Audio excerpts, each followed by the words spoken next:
Okay, I would ask people to start showing their images where they can for the members of AMPAC, because by my computer, it is about 5:30. And I guess I want to know who's physically here if I can, if I can see your lovely faces. Warshauer's here. Thanks, Mark.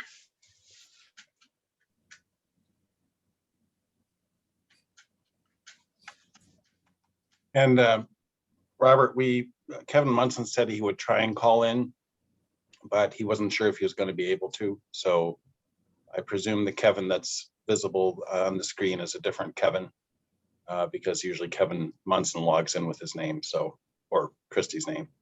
Yep. So if he doesn't appear to be present now, but he may join us in progress. And Mark, I was supposed to remind you to start recording.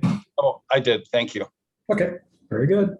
I just now remember to follow the chairman's instructions and turn on my video. So Great. ready to go whenever you are, Robert. Okay. Why don't we call the meeting to order? It is, I believe, 5:31 p.m. Thank you for everyone for joining us at this. What is this? May. Let's get the month right. May 20th AMPAC meeting. And so for calling to order, one of the things I guess I want to do is make sure that we have a roll call of the AMPAC members. So I can do that. Bartholomew.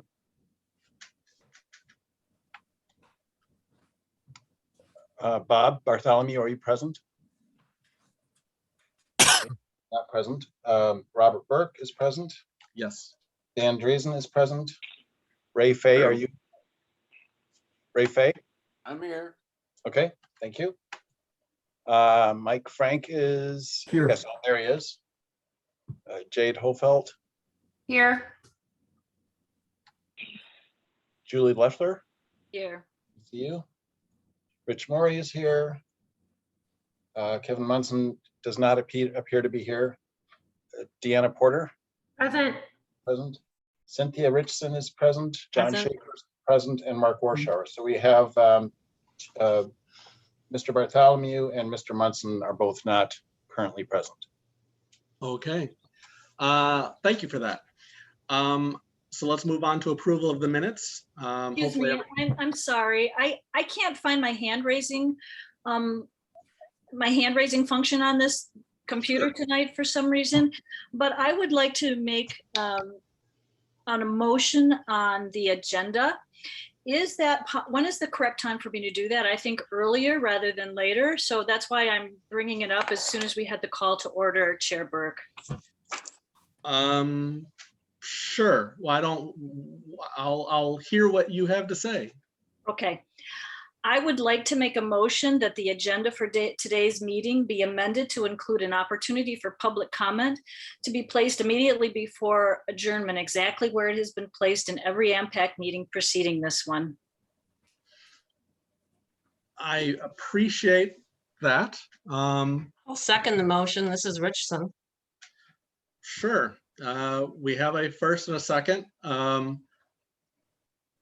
It's not, this isn't noticed, but I guess I would allow it with the comment before AMPAC votes. I guess I would say this agenda was sent out earlier, and I would have hoped that somebody could have reached out to us and said if something was recommended being changed. But in addition to that, I guess this is planned to be our last AMPAC meeting. There's been ample opportunity for public comment, and there will continue to be at the Common Council level opportunity to address things there. I'm not quite sure what the purpose of public comment in this meeting will be, because we will have made our recommendations before we even get to public comment. But May I speak? I'm so sorry that I can't find my my button, but I do have a reason that I want to bring this up, and it is this. I only noticed when we received the packet on May 15th, which is only 5 days ago, that the agenda did not include a public comment period. I immediately noticed it. Then I found a Middleton Times Tribune article from last week in which the suspension of public comments at the Airport Commission meeting was discussed. I then went and listened to the entire Airport Commission meeting of May 6th. And during that meeting, Chair Halleck stated, and I quote, that at the advice of the administration of the city of Middleton, they have determined that public comment is not a requirement, and they are requesting the commissions and committees no longer take public comments. And I noticed, Chair Burke, that in response to a question from another commission member, you also said that AMPAC was not going to have a public comment period because public comment has been received. We've gathered all the information. There's nothing new. And this is a good time to say we've got the public comment we've been searching for. I have to note that there are no established requirements regulating whether the city of Middleton's commissions and committees take public comments at their meetings. Some do, some don't. The Middleton Times Tribune article states that City Administrator Mike Davis wrote an email exchange with the reporter in which he said that he and the city attorney have advised committee members for several years that public comment should not be on committee agendas due to open meeting law concerns.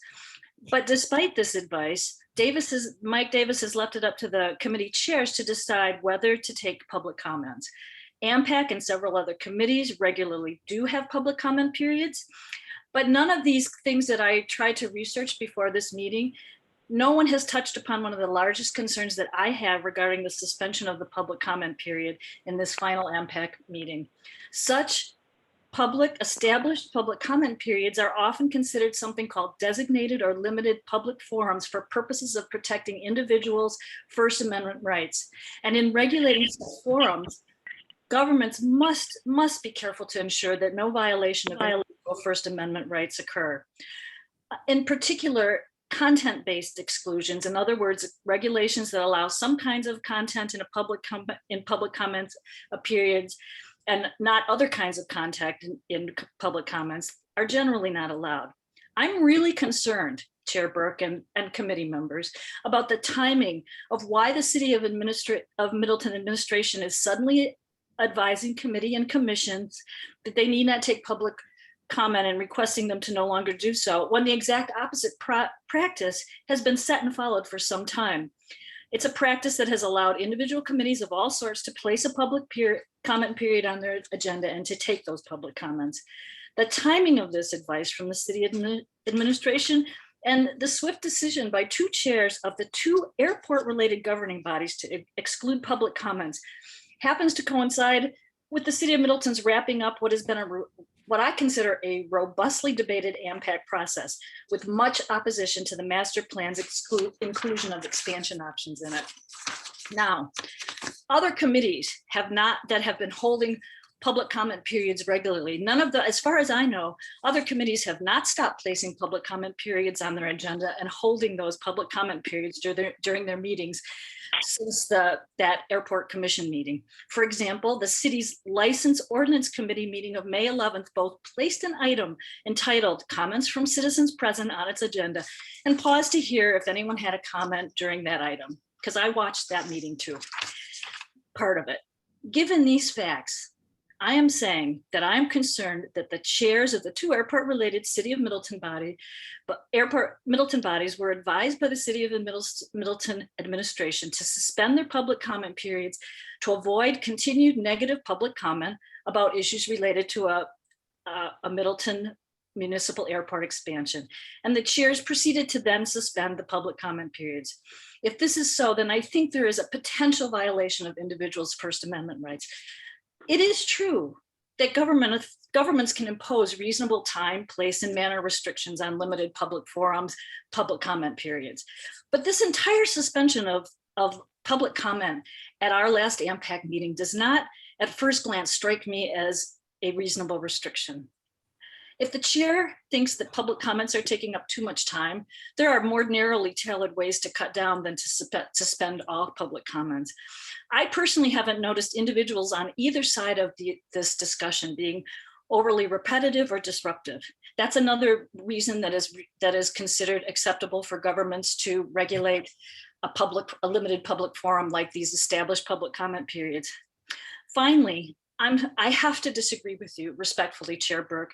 I don't know that we have received all the comments we need. In the information included on the city's website about the AMPAC open house in April, the city specifically noted that if people could not participate during the open house or before a certain date, that, quote, the city of Middleton will also provide future input opportunities for public input regarding the airport master plan, both at meetings and through distribution of a community survey prior to completion and adoption of the master plan. Many people might reasonably read that to think that meetings included the AMPAC meetings, as that is the committee that is doing the initial work on the airport master plan. And that's the committee that was holding the open house. Thus, I would be very reluctant to say that we should cut off that opportunity for someone who read that website and wished to speak out tonight. I just have one more thing to say about this. The last thing I want to really say is that as government officials, we have a duty to abide by the laws of this country, not only the state's open meeting laws, but also the Constitution. And I do not wish to be part of a potentially unconstitutional infringement of First Amendment rights. And that's why I made this motion tonight to re-include the comment period. And thank you for your attention. I appreciate it. Thank you. Mark, I see you have your hand up. Why don't you go? Yeah, I mean, as staff, I guess I feel like it's my duty if I see a potential issue with the open meetings process to bring that to your attention. It is true that this change appears to be, the timing of it is very unfortunate. There's no question about that. There are very few city committees that have had the public comment period on the agenda, listed on their agendas. We have had problems at some committee meetings with public comments being made regarding items that are not on the agenda, and that has been a long-standing concern of the city administrator. He has raised it to me in the past, not just to me, but to others. And so he provided that as general guidance even before the AMPAC open house on April 10th. The question, the concern I have with this motion, Mr. Chair, and whether it's in order or not, which you should determine, you seem to have accepted it, but I wanted to bring it to your attention, is because this is not noticed on the agenda for a public comment period, we are disenfranchising people who thought that they didn't have an opportunity to comment. And it's unfortunate, as the previous speaker, as Julie just mentioned, if she was aware of this and had this concern on the 15th or on the weekday, on Monday, it would have been very useful to have heard that concern and have that expressed, because we could have amended the agenda with your consent, Mr. Chair, with more than 24 hours notice. It makes me quite uncomfortable to add something to the agenda at the meeting. I think that's a violation of the open meetings law. So I will add also that it is up to the chairperson. The chairperson has the discretion to recognize people who wish to speak regarding a particular agenda item that is not associated with a public hearing. But if one person is recognized to speak, then others will have to also be given that opportunity to speak. So I just want to, and that's my language that I suggested internally here that has not been officially endorsed by the city, but that is my observation. So I'm just pointing out that I think there's a concern with the proper procedure of the open meetings law with adding something to the agenda when it's not 24 hours notice. I think that's fair, and I appreciate that. I actually am going to rule that we're not going to add on a comment section at the end of this meeting. And my reasoning is the open meetings law, which is probably the more important of the two, but my primary reason is I truly don't believe that comments, after we've made our individual evaluations and stated them for the record, that was the purpose of this meeting. It is also what our deliverable is to the Common Council. And And any further comments, it seems to me that it would waste everybody's time, not just AMPAC members, but the commenters, because we're not really here to record additional comments at this time, because we've taken the process of all the comments, the open house as of last month. That's really what we're supposed to be basing our decisions on. And any further comments after we've already kind of made our internal personal decisions and spoken them out loud here at item number 2, is kind of like, throwing out comments after it can make a difference. So a few people have their speaker on, it sounds like, or their microphone. Please, if you have your microphone on and you're not talking, please turn that off.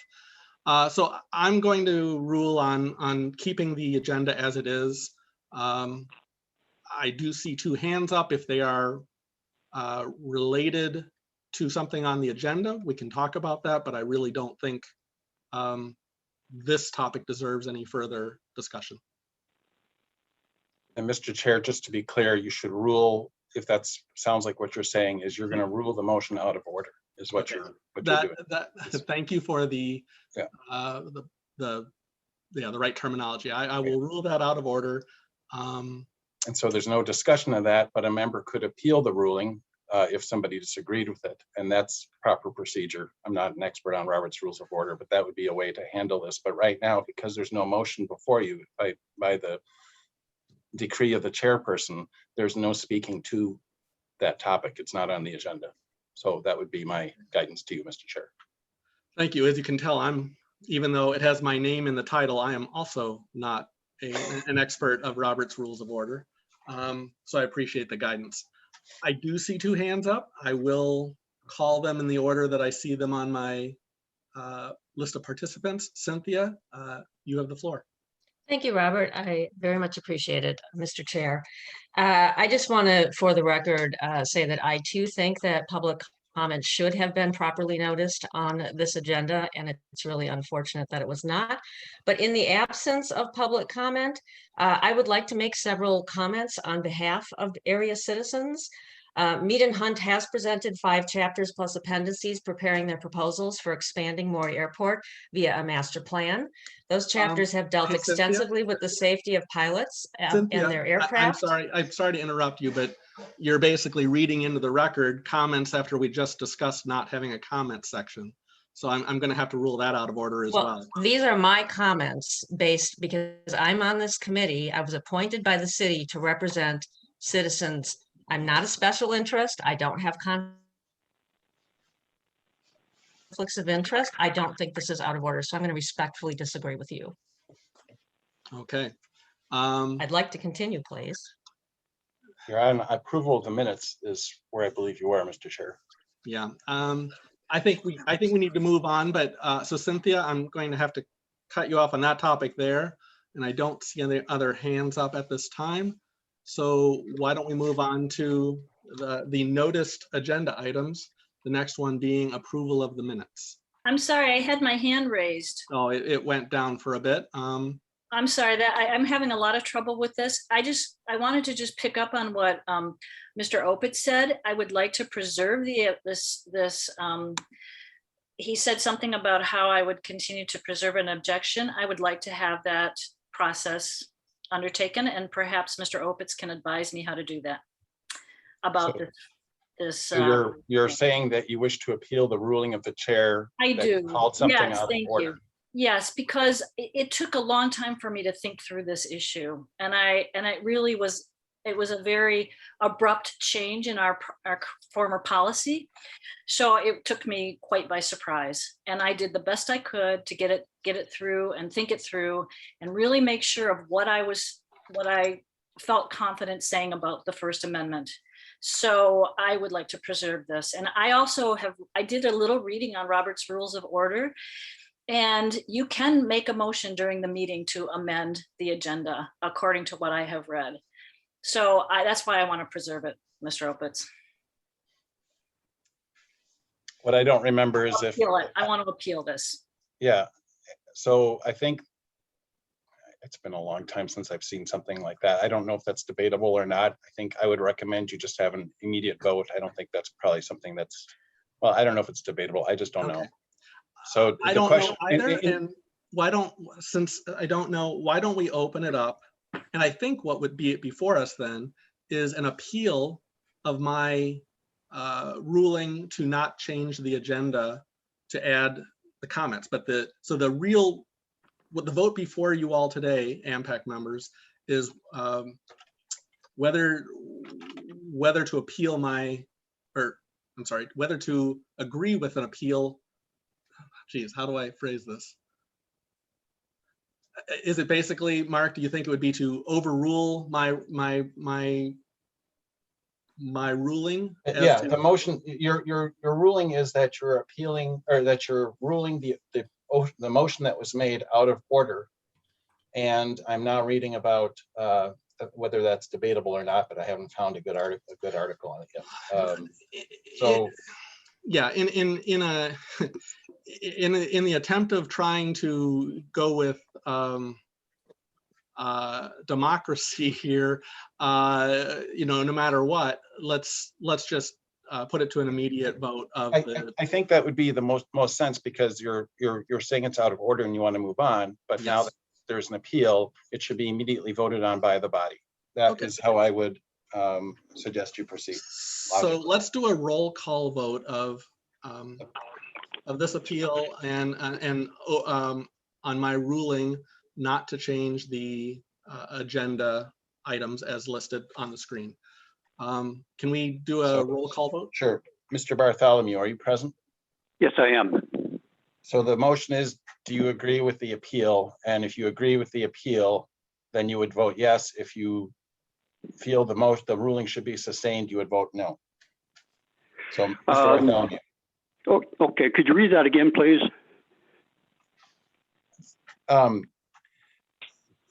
Chair Burke ruled the motion to amend the agenda out of order. Julie Loeffler appealed the ruling of the chair. We're now having a vote. You as the committee are voting on whether to have a successful appeal the ruling, and an aye vote is to overturn the ruling of the chair, and a no vote is to sustain the ruling. No, only because we got a long meeting. All right, Bartholomew votes no. Burke? No. Drazen? I'll have to abstain because I'm not sure just where that's going. Okay, Fay? No. Frank? No. Hofeld? No. Loeffler?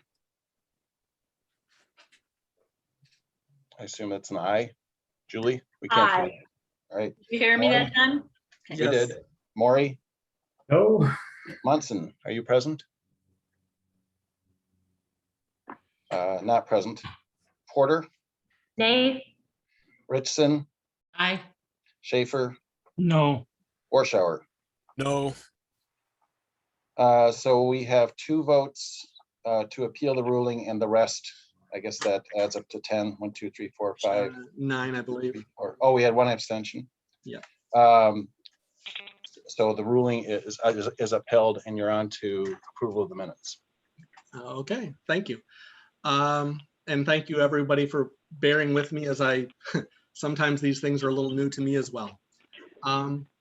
So hopefully everybody on AMPAC has had a chance to read the draft minutes from February 25th, 2021.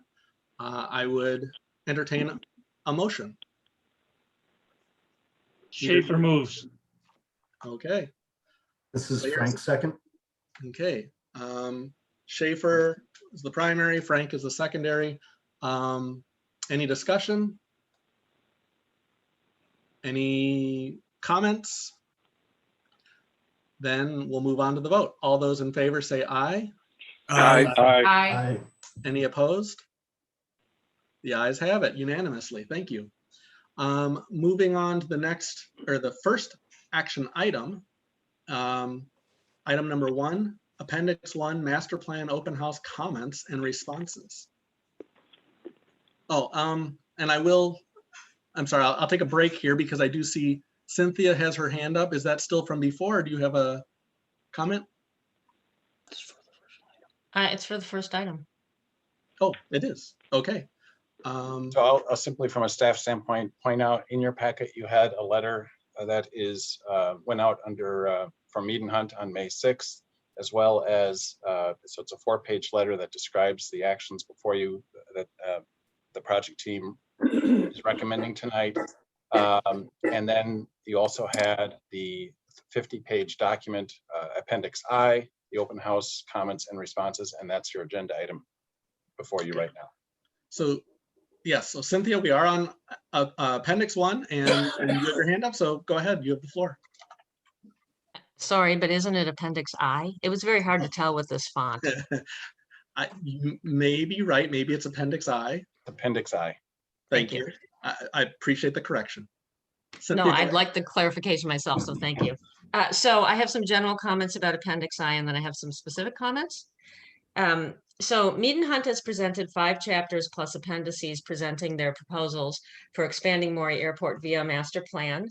Those chapters have dealt extensively with the safety of pilots and their aircraft, but we have had very little discussion or analysis dealing with the health, safety, and welfare of the thousands of citizens on the ground who are not pilots and who have no voluntary contact or interest in Maury Airport. In all of the meetings, mention has been made of the environment, air quality, and costs of various expansion options, but no basic analysis or information has been furnished or discussed on any of these important items. These subjects were all mentioned or questioned by one or more people who participated in the recent open house. Each of you received a copy of the Miranda study analyzing the effects of leaded aviation gas on children's blood lead levels. You also received a copy of 2 other studies, Zarhan and Wolf, showing some of the costs associated with the use of leaded aviation gas. The items we have not fully considered in connection with any of the proposed expansion options, environment, air quality, and costs, all tie together under the category of incompatible land use, which even the FAA emphasizes should be a primary factor in airport plans and considerations. The environmental impact, the adverse air quality, and the cost of health problems should be listed as a negative factor or a con on every option in the Mead and Hunt proposals, including the no-build option. There are some facts that are not refutable. There is no safe level or amount of lead in a child. Even the smallest amount of 1 microgram per deciliter can have adverse health effects such as ADHD. Inhaling lead particles from aviation gas emissions is the most damaging type of lead exposure, as the body absorbs close to 100% of the lead, and once it is in the body, there is no effective way to remove it. It will continue to accumulate. The only partial solution is to remove the source of the lead. The Miranda study included over 125,000 children ages 9 months to 7 years. Over 13,000 of those children lived within 2,000 meters of one of the 66 North Carolina general aviation airports in the study. The average lead emissions from each of the 66 airports in the study was approximately 80 pounds per year. Maury Airport emits 217.25 pounds of lead per year. The Miranda study concluded that children who lived within 1,000 meters of one of these 66 airports exhibited an elevated lead blood level in their blood, and that level was higher if the child lived within 500 meters of the airport. The city of Middleton has many family-occupied apartment units within 500 meters of Maury Airport. There are many more family dwellings within 1,000 meters of Maury Airport. In addition, there are several soccer fields, baseball diamonds, and parks within 500 meters of Maury Airport. The Miranda study makes it clear that the health risk to many children and adults in the city of Middleton and surrounding areas is very, very high. If we were in California, state law would require warnings of this type of significant lead danger. Even though we are not in California, the city should be warning people here, especially those near the airport, of the danger of lead exposure. Likewise, businesses who are offering residences for lease within 1,000 or 1,500 meters of the airport should also be advising individuals of the health risk inherent in living in those locations. All of this is indicative of a very large cost in health and land use that exists now and will continue even with the no-build option. If the east-west runway is extended just 400 feet, which may on its face seem like a modest amount, it will still likely bring the Madison Community Montessori School and its many elementary age children within 1,000 meters of the airport. That may well destroy a business in the process of harming a lot of children so that a few people, many of whom don't even live in the Middleton area, can pursue their recreational hobby. Any further runway extension beyond that may well bring Sunset Ridge Elementary School within the 1,000 meter range of the airport. Any enhancement of the turf north-south runway may also bring the West Side Christian School within the 1,000 meter range of the airport. Expanding any aspect of Maury Airport would be extremely detrimental to health, safety, and welfare of the residents of the city of Middleton and surrounding communities. Let's not forget, current operations at Maury Airport present one of the largest lead pollution sources in Dane County, 32%. Any consideration of expanding that problem is totally inappropriate and cannot be considered in the best interest of any citizen in these communities impacted. And I would move that we add as an option for tonight's vote to close or relocate Maury Airport to a more compatible vacant land location. Is there a second? I'll second that.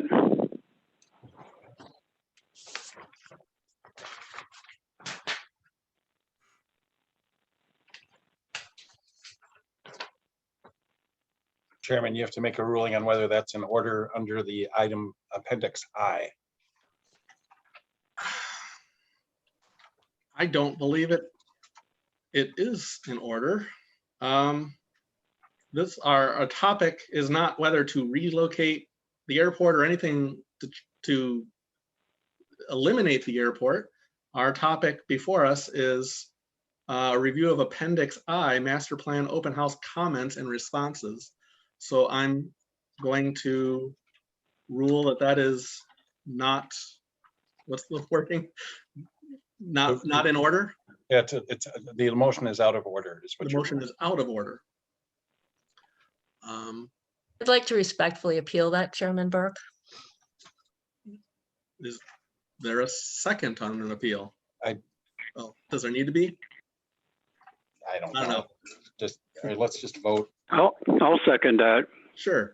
Okay, so there is an appeal of my ruling that talking about relocating the airport is outside of the scope of Appendix I, Master Plan Open House Comments and Responses. And again, we should do a roll call vote on this. Bartholomew. Yes. Burke. But what is the question? It's the same question as before about. Are you overruling me or not? Right. I'm overruling. Okay, that's your vote. Aye. Bartholomew is aye. Burke. No. Drazen, who had to leave for another meeting and is not able to participate now. So we'll say he's not voting. Fay. No. No. Frank. No. Frank, no. Hofeld. No. Hofeld, no. Leffler.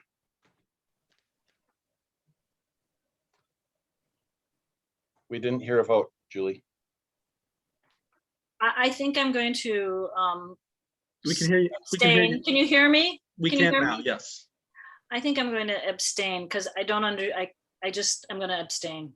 Okay. Maury. No. Munson. Not present. Porter. No. Richardson. Aye. Richardson, aye. Schaefer. No. Schaefer, no. Warschauer. No. Warschauer, no. So we have 2 voting aye and 8. 3. Yeah, sorry. I'm writing. I have sheets ready for roll call votes, but I just am not tallying them fast enough. 8. Okay. So that. Okay. So what's your back with the comments and responses, and the discussion is related to this agenda item I. Okay. If I might, I said I had specific comments on Appendix I. May I continue? Sure, you have the floor. Thank you very much. So in Appendix I, the open house comments, the excerpt from a Town of Middleton listserv giving notice to the April 20 open house, Section 4.2 7.2.4 is quoted, and the response is that the master plan did not analyze or quantify how many aircraft operations fly over each community, because apparently there was an objection to stating that 70 to 90% of Maury Airport aircraft operations go over the town of Middleton and Springfield. And I found that to be an interesting quote, because it states in 4.7.2.4 on page 4-20 that determining the frequency each runway is used is important to generate accurate noise contours. So I'm wondering if the noise contours that were produced are not accurate, if there's no information about that. And also I note that a City of Middleton 2020 annual report states that at least 60% take off to the west. So I guess I find that kind of an interesting comment that doesn't make a lot of sense. I also find, I'm just trying to find where I'm sorry to interrupt you, Cynthia. Where is it on the screen so I can pull it up for everyone's benefit? I mean, where is it in this, what page of this document? I missed that. yeah, I appreciate your printing it separately before the packet was out. So it's on that really tiny spreadsheet where you can't really hardly see the font if you print it. Okay, and but which page is It's that? towards it's the first page of that. Thank you. No, go down, right there. No, the blue, the grid. Okay, I can make it larger. Thank you. Yeah, excerpt, it's the second box, the second line, the white excerpt from Town of Middleton and to the right. All right, thank you. So I am assuming the objection is to quoting from section 4.7.2.4. So I just thought that was odd, the response there. Then there is a section that says essentially that real estate values are positive if they're near an airport. And that is actually just a bad cut and paste job again. That's in the body of the Mead and Hunt document. I think it's R.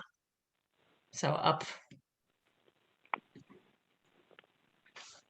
Oh, yes, it's on page 14. So basically, the cut and paste left off the most important point, which the very next sentence is that prospective homebuyers were at times not well informed about the noise levels of aircraft operations near the property of interest. Lack of information often led to high bid prices and possible disappointment after purchase. Homeowners that experienced an increase in noise level bore the burden of aviation noise.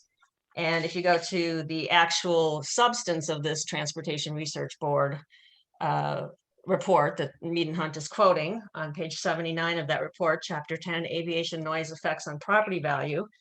They have a survey of 200 realtors and 70 appraisers in 35 suburban communities near Chicago O'Hare, found a significant segment of buyers lacked adequate information about the noise environment.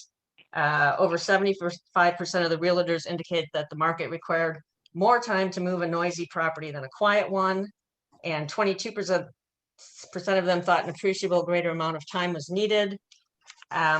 There is a much more current 2016 May compendium of studies, and they refer to it as the noise discount, harder to sell. The one that is supposedly supporting that it's really a positive to live near a noisy airport with pollution is it was a very tiny subset of people who are, the airport employed many people like in O'Hare. It was in England, Manchester, England, and that little subset valued being close to work over all else. So it was quite an outlier of a study. So I think I would recommend that you add the rest of that quote about lack of information to the buyer. I also want to point out there's a question in, and I don't have the page in front of me, where it's paraphrased somewhere in here about somebody supposedly said it's only a recreational airport. I don't know that I've ever heard anybody say only. And if you go to page 2-8, figure 2-2 in chapter 2, Aviation Demand Forecast, July 2020, we'll just use Mead and Hunt's own words. recreation is the most prominent use, and flight training is the next most prominent use. So nobody ever said only. I would really recommend that you take the word only out of that and just put Mead and Hunt's words in there. I also asked at the open house to have Mr. Stern please tell us where, I think the number was 670. He was saying that they had gotten to the quote FAA regular use threshold, which is 500 operations excluding flight training in a given year, because every other discussion we've had about that at these meetings has been 470. And that's on figure table 3-12 in chapter 3 facilities requirement draft October 22, 2020, page 3-19. And that was for turboprop 12,500 to 60,000 pounds, annual operations year 2010 of 470. And that is related to my comments at the open house. Again, back to that grid where it's really small and hard to read. It says, my comments make it seem like I thought the number should be higher when in fact, I thought the number should be lower at 470. So I would appreciate having that clarified. So that's when you actually have speakers at the open house. I'm paging through it to find it. And then I have one more comment. On Mead and Hunt, somewhere in this document, states, two more comments, that there's a pilot shortage. Do you want me to slow down so you can catch up with? I just think it's helpful to say where, where this, you said somewhere in the document. I know. Well, if we had been given printed copies of this in the packet, et cetera, I mean, so when it prints teeny tiny, I'll keep paging through that's why I printed it on larger paper, and I presume you. No, and I very much appreciate that, Mark. It's just you didn't have the packet out at that point, so I don't have your packet page numbers. It's wherever you look. Just tell me the page number of your hard copy, and I can find it because I can see those numbers here. It was under. Here we go. Yes, it's so small. 14 of 16 is what it says, and it was. On the left far side, it says 20, and then under open house, it says speaker number 3, which is me. Down. Must be It's a big long paragraph. You just say had recalled offered a different number. The different number was 470. It was a lower number. All right, I'm sorry, I don't see the. Yeah, you have to go to 20. Can you keep going down? If you see 20 on the left side, you'll be there. Keep going. Left side. Yeah. Right now you're at 14. Oh, that's those numbers you're talking about. Yeah, I'm sorry. Okay. Yeah, stop. See, so in this paraphrased comments, it's really small. In this printed copy, as she recalled a different number. So you can say different number of 470, because otherwise it sounds like I think it should be higher than the 696, I guess. That's what the number was from Greg. So if you could put a different number of 470, fourth line down, you see different number? Yeah, I got it. Yeah. I can't edit it right now, but I can. Yeah, no, thank you. So then the last comment I have is about the pilot shortage, and if you give me a minute, I can try to find what page that's on.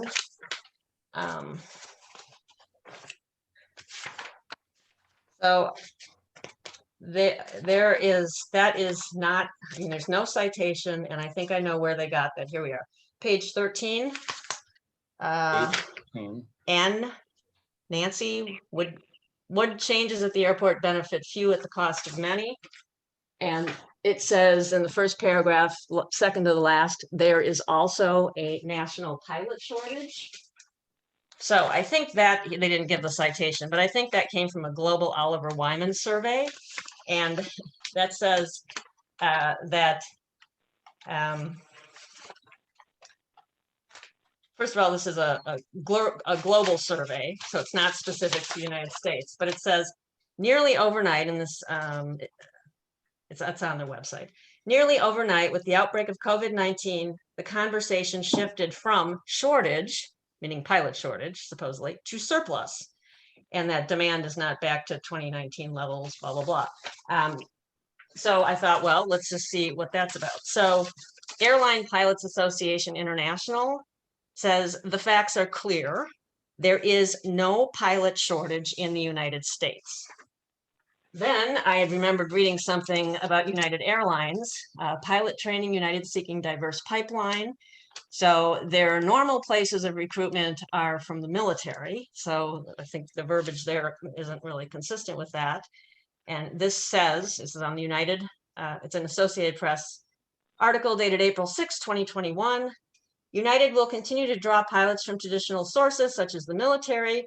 The subject of a pilot shortage, it is not universally accepted that one exists, was hotly discussed in the airline industry before the pandemic hit, and then receded as airlines around the world grounded planes and reduced their pilot ranks.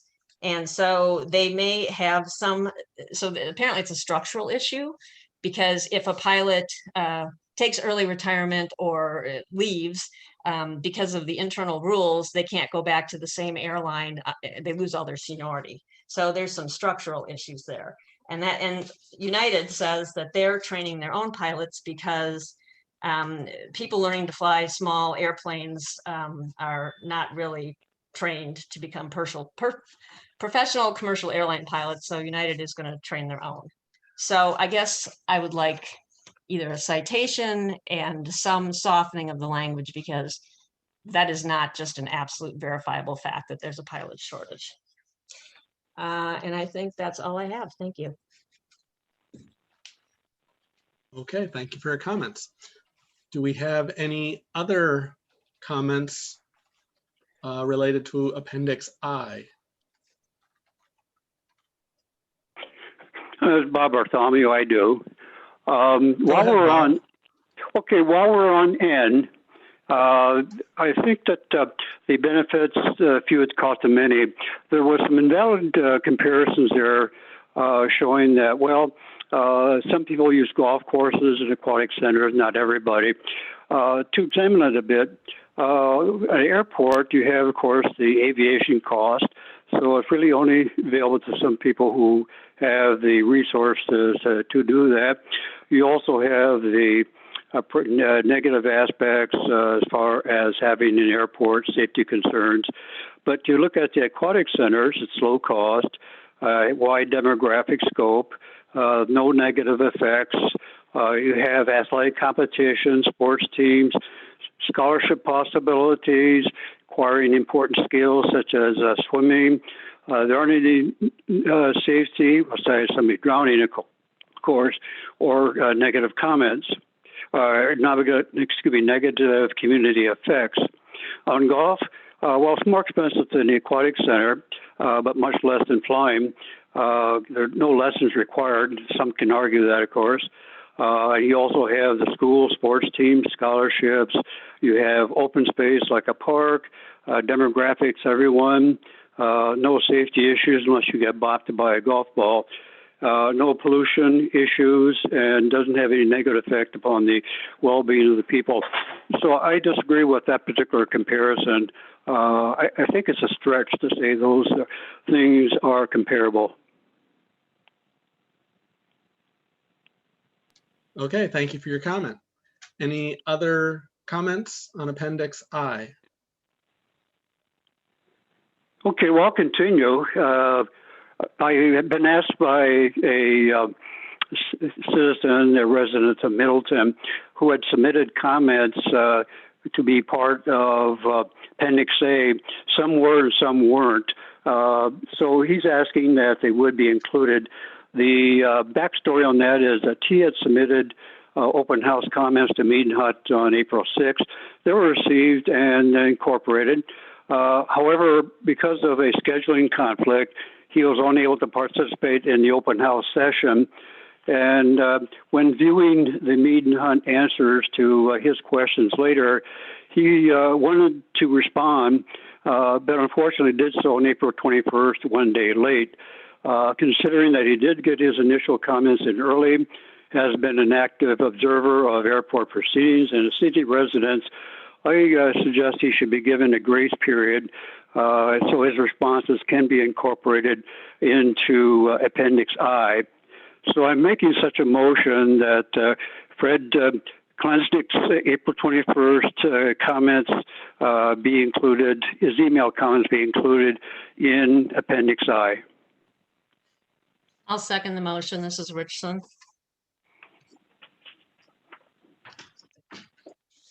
Okay. I will point out that these were well-publicized dates.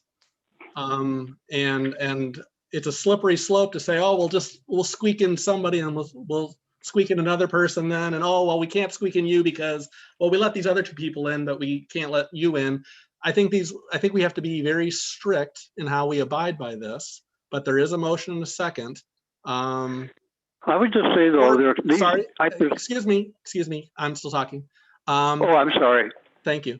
I do see, before we go to a vote for this motion, I do see Jade has her hand up, so go ahead, Jade.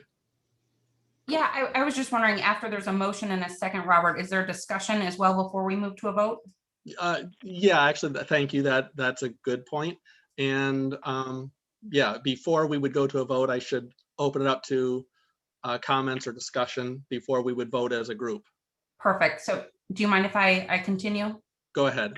I was just looking for clarity. I guess I missed why Mr. Bartholomew had requested an extension grace period for one of the folks, because as you mentioned, there was an extended period beyond the open house that public could provide comments. And I agree that we are opening a can of worms to make an exception for one person, but maybe not others. And that to me is not really fair for the community in general. So I would be against that. Sure. Go ahead. Well, Bob. the answer to that, I know he was out of town and he got back and tried to make a comment and submit, and he did have comments to make because he felt that there were answers needed. And as I mentioned, he is a resident, 1 day late. And I think that there should be extenuating circumstances for people when they've made an effort to get the comments in early, which he did, and that he was only able to get them in until 1 day late. So that's why I'm requesting that his comments be recorded as part of excuse me. Are there any other discussion or questions on this point? Well, or alternatively, I think he would probably accept that if his comments or responses to Mead and Hunt that he submitted on April 21st were part of the record of this meeting. Okay, thank you for your comments. Any other questions or comments?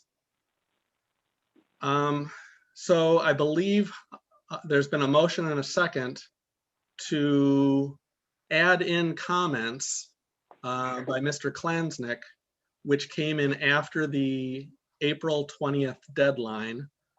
Why don't we again do a roll call vote on that, adding those two Appendix I is, I believe, what the motion was. That's correct. Okay. Do a roll call vote, please. Okay, and I have the comments on the screen. I don't know if you can see them or not. Yes. They were just so everyone knows, there they are. All right, Bartholomew. Yes, I want them incorporated. Burke. No. Drazen. Absent. Fay. No. Frank. No. Ofelt. No. Loeffler. You have to unmute yourself, Julie, every No. time you vote. No? I know, but I Okay. just Maury. get to it. No. Munson. Absent. Porter. No. Richardson, Yes. Schaefer, No. Warschauer. No. All right, we have 2 yeses, and I guess that means 9 no's. and Okay, 2 absent. Well, then I would make a motion that they be incorporated as part of the minutes today. I'll second that, Richardson. okay. Any comments on the motion? I just, as the record keeper or as a note taker, a minute writer, I'm just trying to understand what that means. Oh, Well, I think he wants whatever you have on the screen now, Mark, that he would like those be part of the minutes from this meeting. Okay. Got it. any other comments on this motion? They were emailed to everybody, I think, so we just would like the public to have the benefit of it. Yes. Robert, I have my hand up. This is Jade. Oh, thank you. I didn't see it. Thank you, Jade. Go ahead. No worries. I just wanted to comment that, we've established that there is no public comment. And to me, this appears to be a public comment for this meeting. And I think that just goes against what we voted on earlier in the meeting. So that's my comment.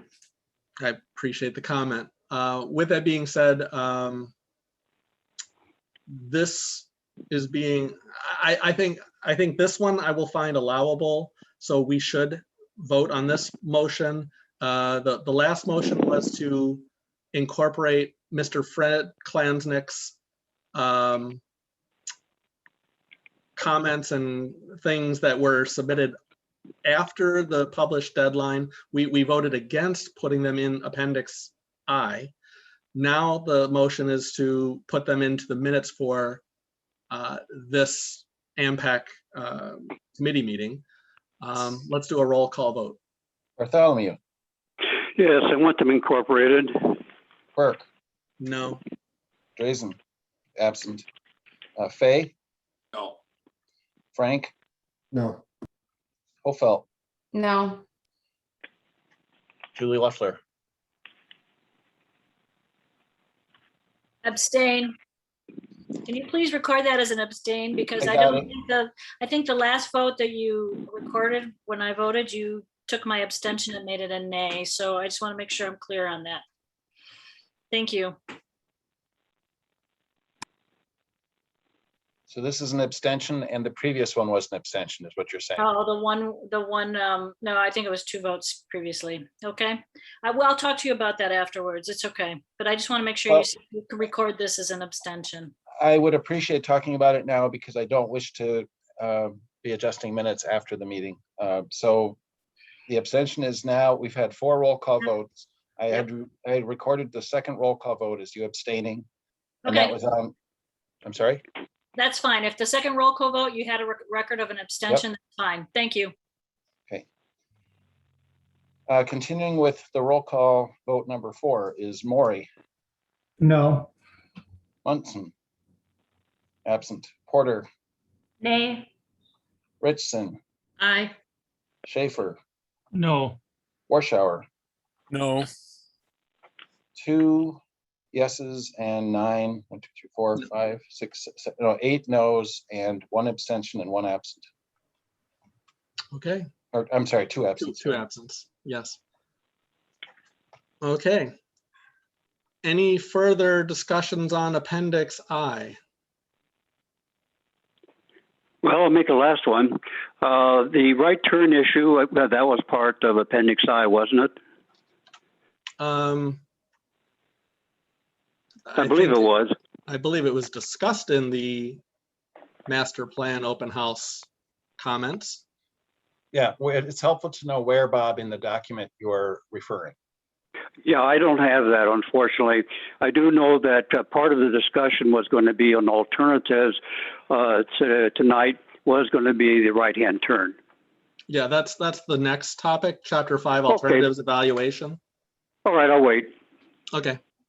Any further discussion on Appendix I, master plan open house comments and responses? Hearing none, Mark, help me out here. Is the intent for us to approve? Or is this just for us to make sure that we have an informed, we are Yeah. informed on this so for the next topic for when we are providing our evaluations? Yeah, the intent of the document of this agenda item was to give you an opportunity to discuss the comments that you heard at the meeting that were recorded at the meeting and the responses. And several members have taken the opportunity to do that. And I just wanted to add that I really am grateful for the many, many hours that Mead and Hunt staff put into capturing the comments and developing responses. They also worked with myself as staff on some of the items. So some of the language that most of it is theirs, but some of it reflected teamwork with me if it was more city policy and not technical in nature. So I just want to give my thanks to Mead and Hunt for, I think they did a really great job producing this document. So, and thank you all for your comments. Thank you, Mark, and you beat me to it. I also want to thank Mead and Hunt for the many, many hours spent on this, the open house, the comments, the responses, as well as obviously the work that's gone into the entire master plan process. Okay, if we're done with action item 1, let's move on to action item 2, chapter 5, alternatives evaluation. And here, we part of our packet was chapter 5. Hopefully everybody's had a chance to read through it, kind of digest it, think about what they've learned over the past couple of years really of this process, because what we want to do is talk about and then take kind of I guess I don't know how to describe it, if it's a roll call vote or what, but it's really each of us are going to go around and put on the record really what our thoughts are after having sat through this process for 2 years, to say, out of the options that are available that have been presented in the alternatives analysis for the primary runway, the Crosswind Runway, the hangar situation, and then to Bob Bartholomew's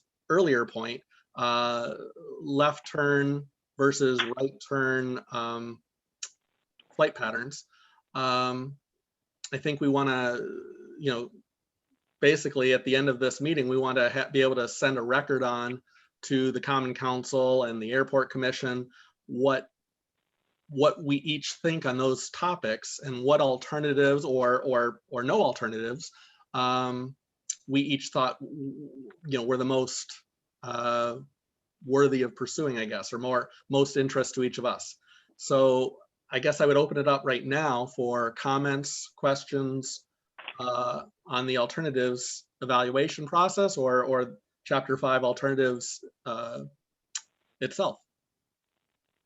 And Robert, if I may just quickly ask if Greg Stern, if you are, which I believe you're present. I haven't actually seen your name here, but I assume you are. I see his name near the top. If you had anything to add to maximize the utility of the contributions that you're getting from this meeting tonight, you had developed this worksheet to help promote some analysis, analytical thinking of each member here to share their perspectives based on their role on the committee as stakeholders or their perspective and whatever role they bring to this committee. If there's anything you wanted to add to what Robert said to help guide the discussion. No, I mean, I think, like you said, Mark, we developed these scorecards, evaluation worksheets as a tool, and it was completely, at the AMPAC members' discretion to use this. But the thought was, here were a number of factors: financial, operational, environmental, and I believe the last one was feasibility.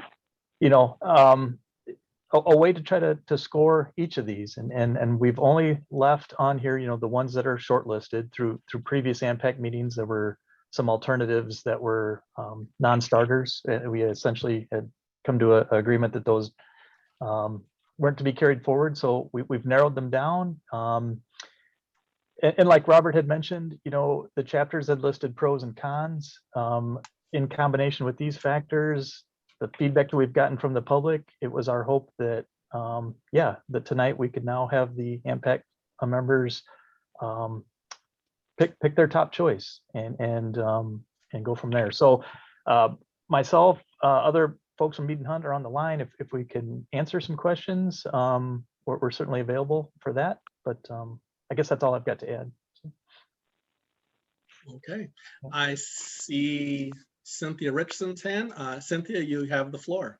Thank you, Chair Burke. I just have a general question.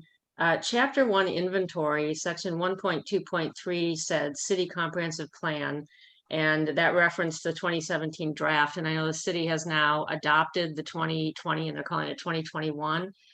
Because I'm assuming that the language that is on page 1-4 draft October 2018 either has been or is going to be replaced. And and there's two bullets in particular: ensure the airport continues to balance economic development and environmental goals. And I did not find that in the adopted comprehensive plan. So I would like clarification that that's being eliminated. And then the other one is analyze potential impacts to nearby land uses and the environment. I didn't find that in the new comprehensive plan, but I'm wondering, the new comprehensive plan really talks about public health in the land use section to promote the health and well-being of people and the natural environment. On page 31, enhance health and quality of life. Cities should participate in and promote educational campaigns that enhance public awareness of transportation options and choices, personal quality of life, health, society, and the environment. And then economic development, which is my understanding is what the city adopted in their current comprehensive plan for the airport, solely economic development. Item 7 on page 70 says, make environmental sustainability a priority in all economic development decisions, and talks about on page 83, they want businesses which have no negative impacts on the local environment community. That's E. Often sustainable businesses have progressive environmental and human rights policies. So I'm just wondering, are any of those going to apply to our discussion and this vote that we're doing tonight? Community sense of well-being, health, safety, and welfare, air pollution, clean drinking water, and any impacts environmentally that Maury Airport currently has and would have with any expansion options? That's my question. Sure, and I'll take a crack at answering it. I think our goal here is for each of us to weigh what we've learned over the past couple of years, and weigh what we think is relevant and important to this decision. So I think the short answer to your question is yes. I mean, we should all be thinking about everything that we've learned over the past few years, and the topics that have been brought up, and the topics that maybe we didn't think of on our own, but somebody else brought it up at a meeting or during the open house or something like that, because those should all influence. We should be here to learn and to take what we've learned and kind of coalesce that down to what we believe is the path forward, in each of our individual votes here.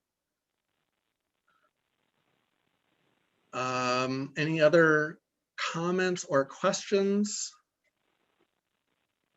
Well, the comments are for Mead and Hunt or just comments in general?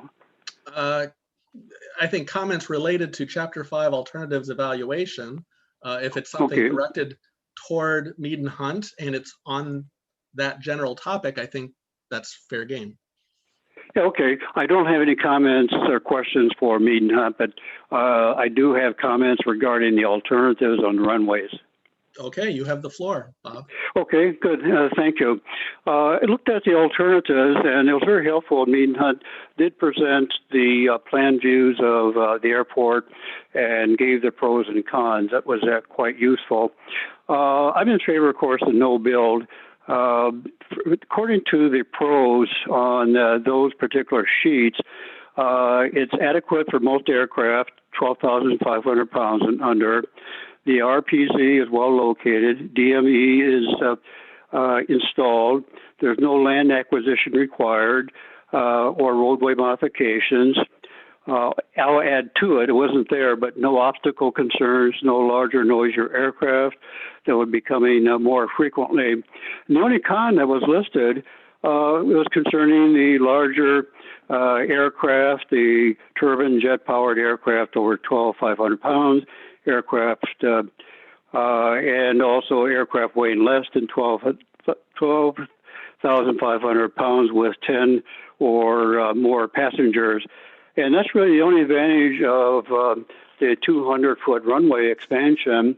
My view on that would be the Beechcraft or any other aircraft of that type. They've been here for a while, and they've been able to operate under the conditions we have.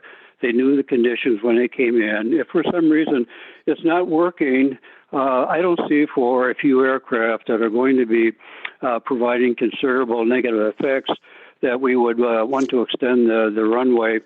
And you may recall also that Halleck has said that there's a danger of mixing the turbine and piston aircraft. He was very concerned about the dangers of that, the different approach speeds, and what he referred to as perpendicular orbit problems. And that should, of course, be a problem if we're after safety. And incidentally, I would suggest that any funding expenditure be towards safety. I know Mead and Hunt has suggested navigational aids in Chapter 3, and the Middleton Township consultant had additional ones in his analysis of Chapter 3. Also that on a 200-foot runway, you'll have to add additional navigation easements that will be required. And of course, more aircraft, more safety problems. And so I think that's a issue. Some may say, well, if we have the larger aircraft, of course, accommodating ones that may or may not be more business orientated, there's the argument instead of using Dane County, and some of these aircraft would be better based there. I'm sure they had the opportunity at that point, but chose to come here with its limitations. You'll get the time, money, convenience issue, but at what cost to other people, their well-being and so forth. And frankly, I'm not too concerned about the time, money, and convenience of people who can afford to fly the aircraft. So they have to take ground transportation or whatever. They still can get here. And I think it's time to be a good neighbor and remember that particular adage keeps coming up. And I guess to put it frankly, it's time for the city to put up or shut up.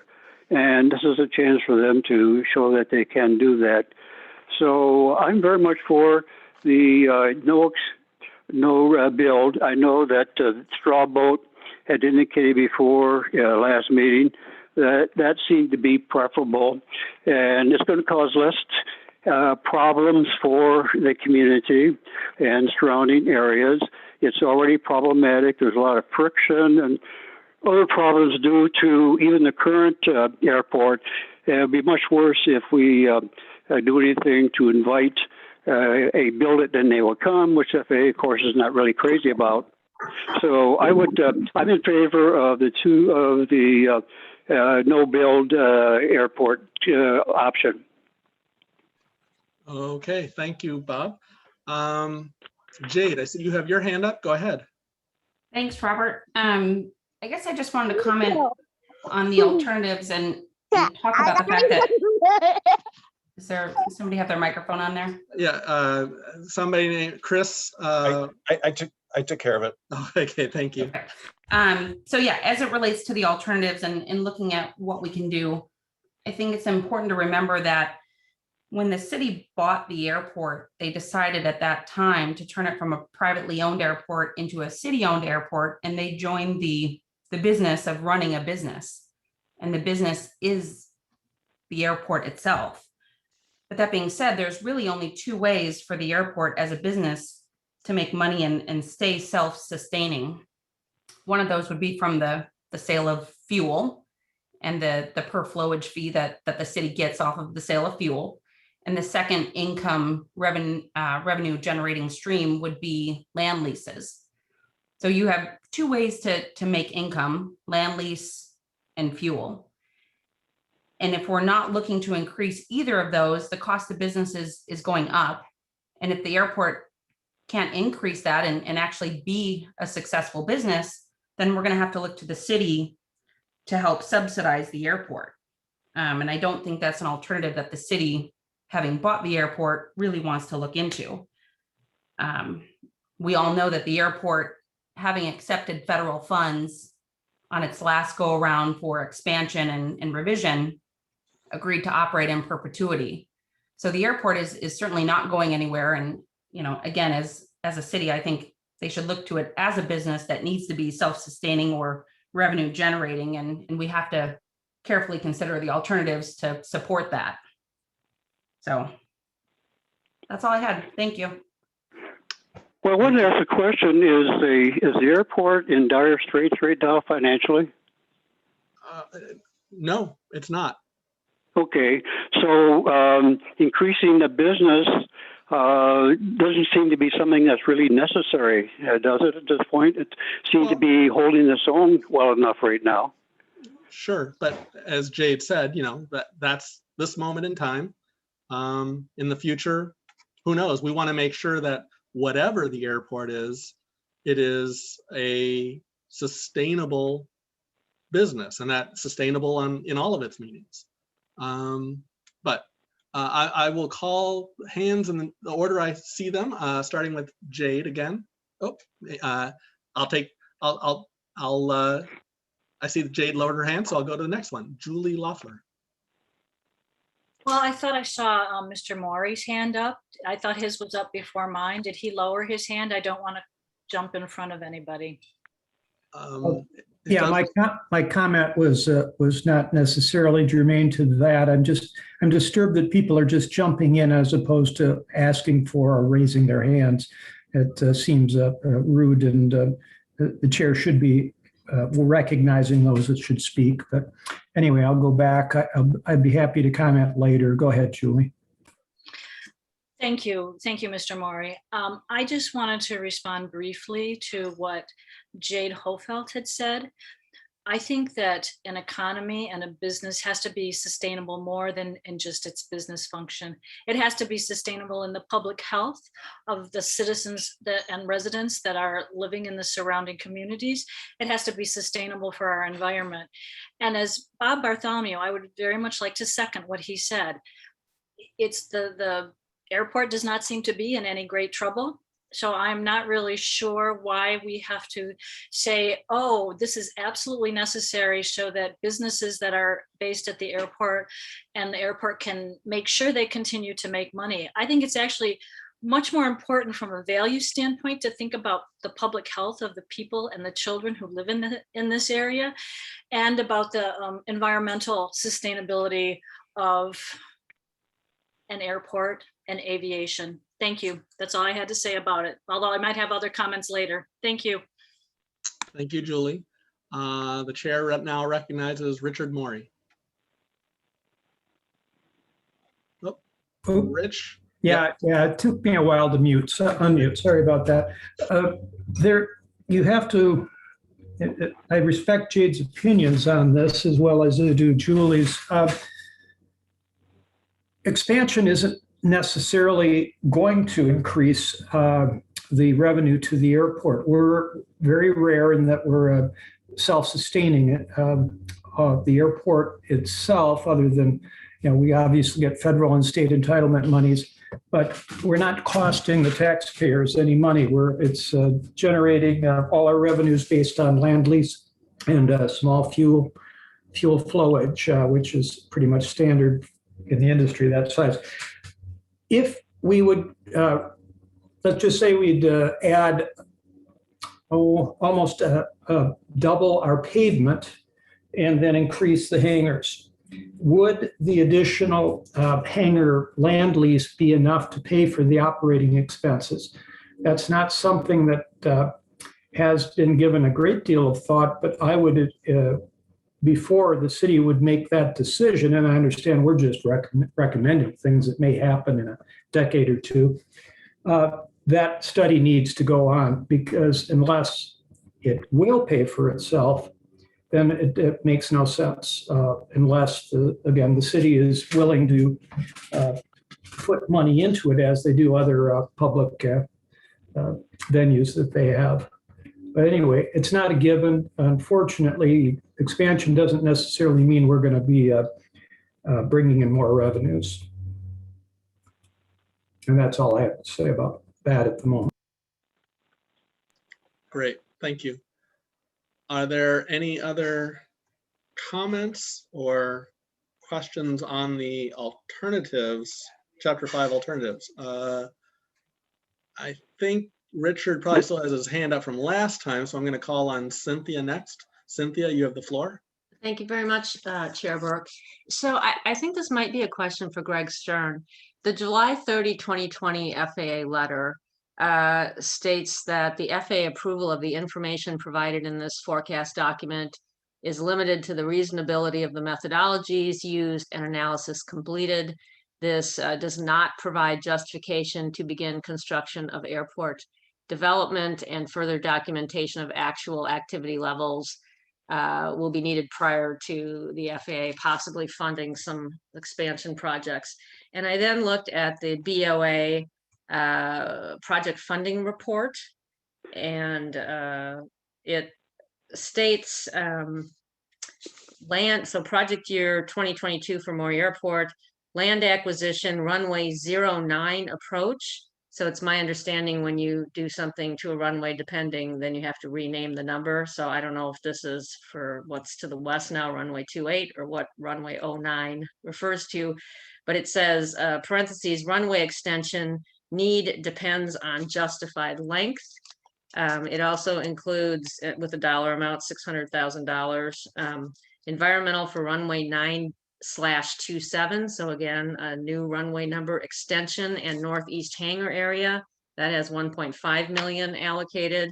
And then another project number has land acquisition for northeast hangar area development. So I guess I'd like clarification from Greg Stern. What is anything, quote, justified by the FAA and approved right now? And if not, what is the process going forward, and what will there be any transparency for the public? Because once tonight's meeting is over, I'm assuming this committee is gone, it's disbanded. And what opportunity, the Airport Commission is taking no public input anymore. What opportunity, is everything going to be behind the scenes kind of black box, or will there be any public transparency? Yeah. Sure. Yeah. Robert, can I? Greg, if you can answer that, some of that seems like it might be more on the city side, but if you have any ideas or things to talk about on that topic, you're welcome to go ahead. Sure. Well, yeah, I think, Cynthia, I think you raised some really good points in that, a master plan is not in and of itself justification for a project. I mean, what the master plan is, and the forecast that we have approved, as you were reading there from the FAA, is these forecasts are reasonable, and that was the kind of approval we got. However, for any project to be justified, there has to be what they call a substantial use, or regular use. It's a regular use threshold. And yeah, at the time of implementation, that has to be there for the FAA to say, yeah, we'll fund this project, and that there's justification for it. And that regular use threshold is 500 annual operations or more. So when we're talking about runway length to accommodate, say, the beach jet or some of the larger aircraft that were looked at, that activity has to be in place for the FAA to go along with it. So I think what we've tried to mention all along is, just because you show it on an AOP doesn't mean it's a guarantee that you have to have environmental approval, you have to have justification, and you have to have funding. And so those are all three very important parts that would follow the master plan process. some of the other comments about 927 and whatnot, I guess that, I mean, I don't think there's anything been brought up about changing the alignment of the runway. And so I guess, and some of those dollar amounts for the Northeast hangar and stuff, I guess I just don't know where that is coming from. What was that from the bureaus, the capital Yes. improvement program? So Yes. my guess is it might just be dated information, that once we have a plan here, once we've identified and once the city, and once the Common Council has identified what they want to show in the ALP, we are scoped as part of this master plan to put together a capital improvement program commensurate with what is selected. So I guess I would just say that anything that may be out there now is probably dated, maybe does not reflect any of the recent work that's been done on the master plan, and that the capital improvement program will be one of the final tasks of this once the Common Council selects what actions will be carried forward. So I hope that answers your question. Yeah. As far as transparency and things like that, I mean, for the environmental process, that has a public involvement component. It requires public hearing. So hopefully that's all helpful. So if I just one real quick, so table 5-1 in chapter 5 alternatives, draft February 2021, says that turboprop and the example aircraft, so it's with 10 or more passenger seats, is Beech Airliner 99. And so it says runway length, it needs 4,200 feet. Isn't that what the freight runners are flying in here now? And I mean, I think it is because it's extremely loud. And FAA Advisory Circular AC-93-2 actually says it's 79.3 decibels, which is very loud. I think that's the one that wakes a lot of people up in the morning and at night again when it takes off. They're not sleeping then, but so is that why all the focus is on 200 feet more to the west and or 440 feet? I mean, is that what the focus is here? If you were to look at current numbers and say, well, what is their justification for a longer runway now? That type of aircraft is where the 500 annual operations threshold is eclipsed. So there's jet aircraft that operate at the airport now that weigh more than 12,500 pounds. There's turboprop aircraft that weigh more than 12,500 pounds. Those have longer runway length requirements, but there's not 500 annual operations of those kind of aircraft. So what the FAA does is they'll look at the most demanding, and then they'll keep adding cumulatively until you hit 500 annual operations. And where that threshold is eclipsed is at the Beech 99. So if you were to say, well, what do we have justification for today? It's that 200-foot additional, and it jives with the Beech 99. So that does mean more noise at this airport even with a 200-foot extension. That's it. Thank you. Okay. The next hand up I see is Julie Leffler. Go ahead, Julie. Thank you. I just wanted to follow up on something that may have already been covered, but I just need to have my memory refreshed, and perhaps Mr. Stern or other committee members might answer this question. I understand that one of the disadvantages listed in multiple alternatives for expanding runway 1028, extending it, excuse me, has been that there are aircraft landing on it that don't have enough runway footage. For example, that the existing runway is slightly less than what is recommended by FAA guidance for aircraft weighing less than 12,500 pounds with 10 or more passenger seats. You can go right through all of the disadvantages. My question is simply this: why are they allowed to land then? If it's not safe, why are they landing? And why does the city have to extend the airport runways to allow aircraft that are not landing safely, to allow them to land safely? It just seems to me that that's a sort of a backwards proposition. One of the advantages, I've looked so carefully at the tables in draft chapter 5 that Mead Hunt has prepared. And so often what they list as a disadvantage is to me an advantage. And the idea that somehow that a disadvantage is a disadvantage that is made by operating aircraft that aren't safe, don't have enough runway to land safely. Why can't the airport just say, well, we're not going to allow those aircraft anymore? I would actually appreciate a technical explanation or an explanation of that. Thank you.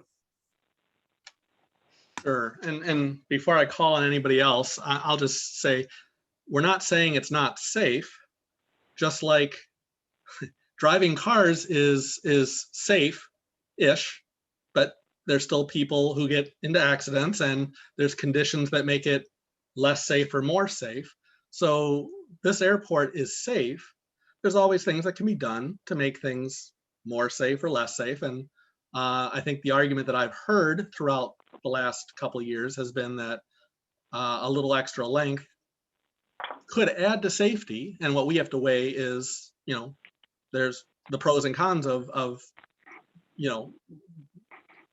is 200 feet extension, is 440 feet extension, does that make it more safe? And at what cost does it make it more safe? Both financial costs and other costs that we have to consider. So that would be my answer. Before I call on anyone else, I see that Mark has his hand up, Mark Opitz, and I guess I would call on Mark. Thank you. And I'm sure Rich can comment on this too as manager, but the way I've come to understand the airport business as a layperson is a pilot is not going to land if she or he doesn't think it's safe. They, like everybody else, they want to go home at night to their family and they're, they want to keep living. So I think everybody who chooses to land here believes they are able to do it safely. It is only at times when there's water or ice on the runway that some of these Beechcraft, since that keeps getting cited, I would say 90% of the time when the Beechcraft approaches Middleton, probably more than that, 95% of the time, the pilot chooses to land here because it is safe for them to do so. But once in a while they get diverted and they land at a different airport, or maybe they choose not to come in that day. I don't know what happens, but the vast majority of the time, these Beechcraft are coming in because they're able to, and they're able to do it safely. And that would be my contribution to this. I appreciate, Robert, that you said that the airport is operating safely. It's just increasing the margin when there's inclement weather, I think, is what that extra 200 feet does. Rich, am I off base?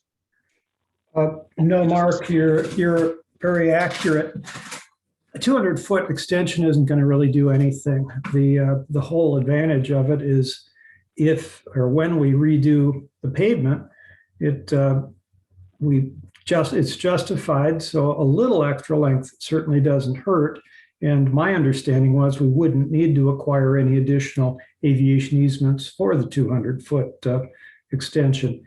The aircraft, you will balance your load. You're not going to go into a shorter air runway or take off out of a shorter runway with at full gross if your aircraft is kept as in fully loaded weight. If your aircraft cannot meet the performance standards for that runway, if it's not a safe, so you go out lighter. 200 feet isn't going to increase the number of Beech 99 or various light turboprop aircraft that are coming in and out. It is, it's kind of a non-event actually.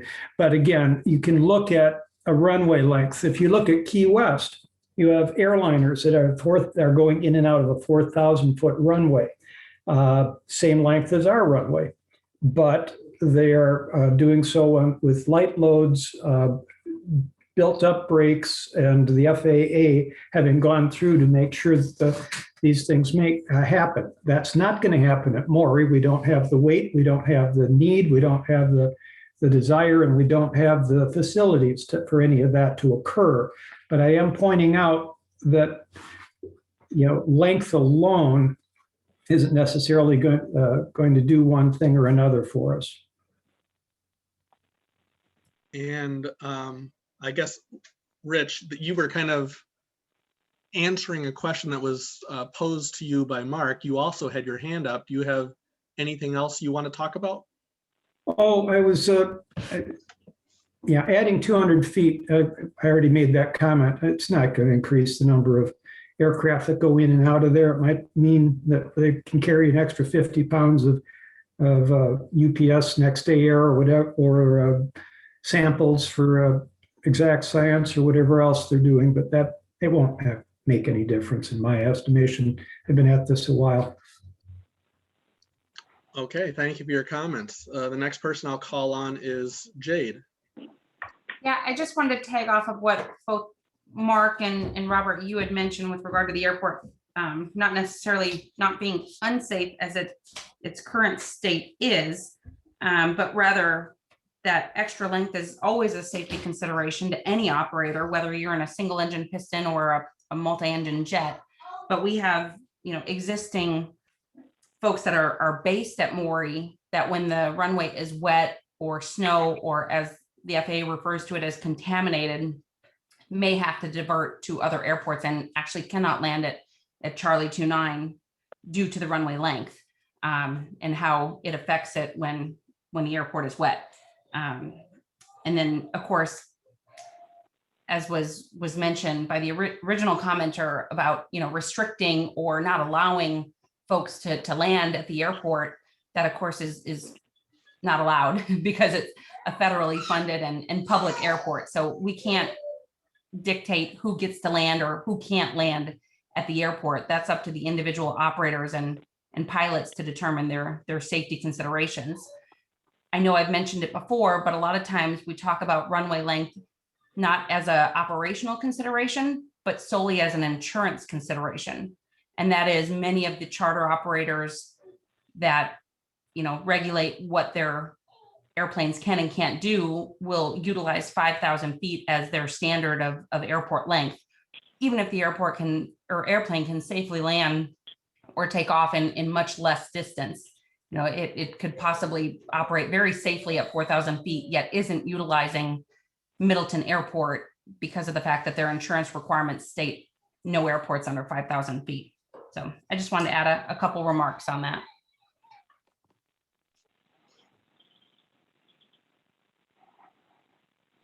Sorry for the delay there. I couldn't find my mouse cursor. Thank you for your comments, Jade. The next person in the list is Julie. Julie, go ahead. You have the floor. Thank you.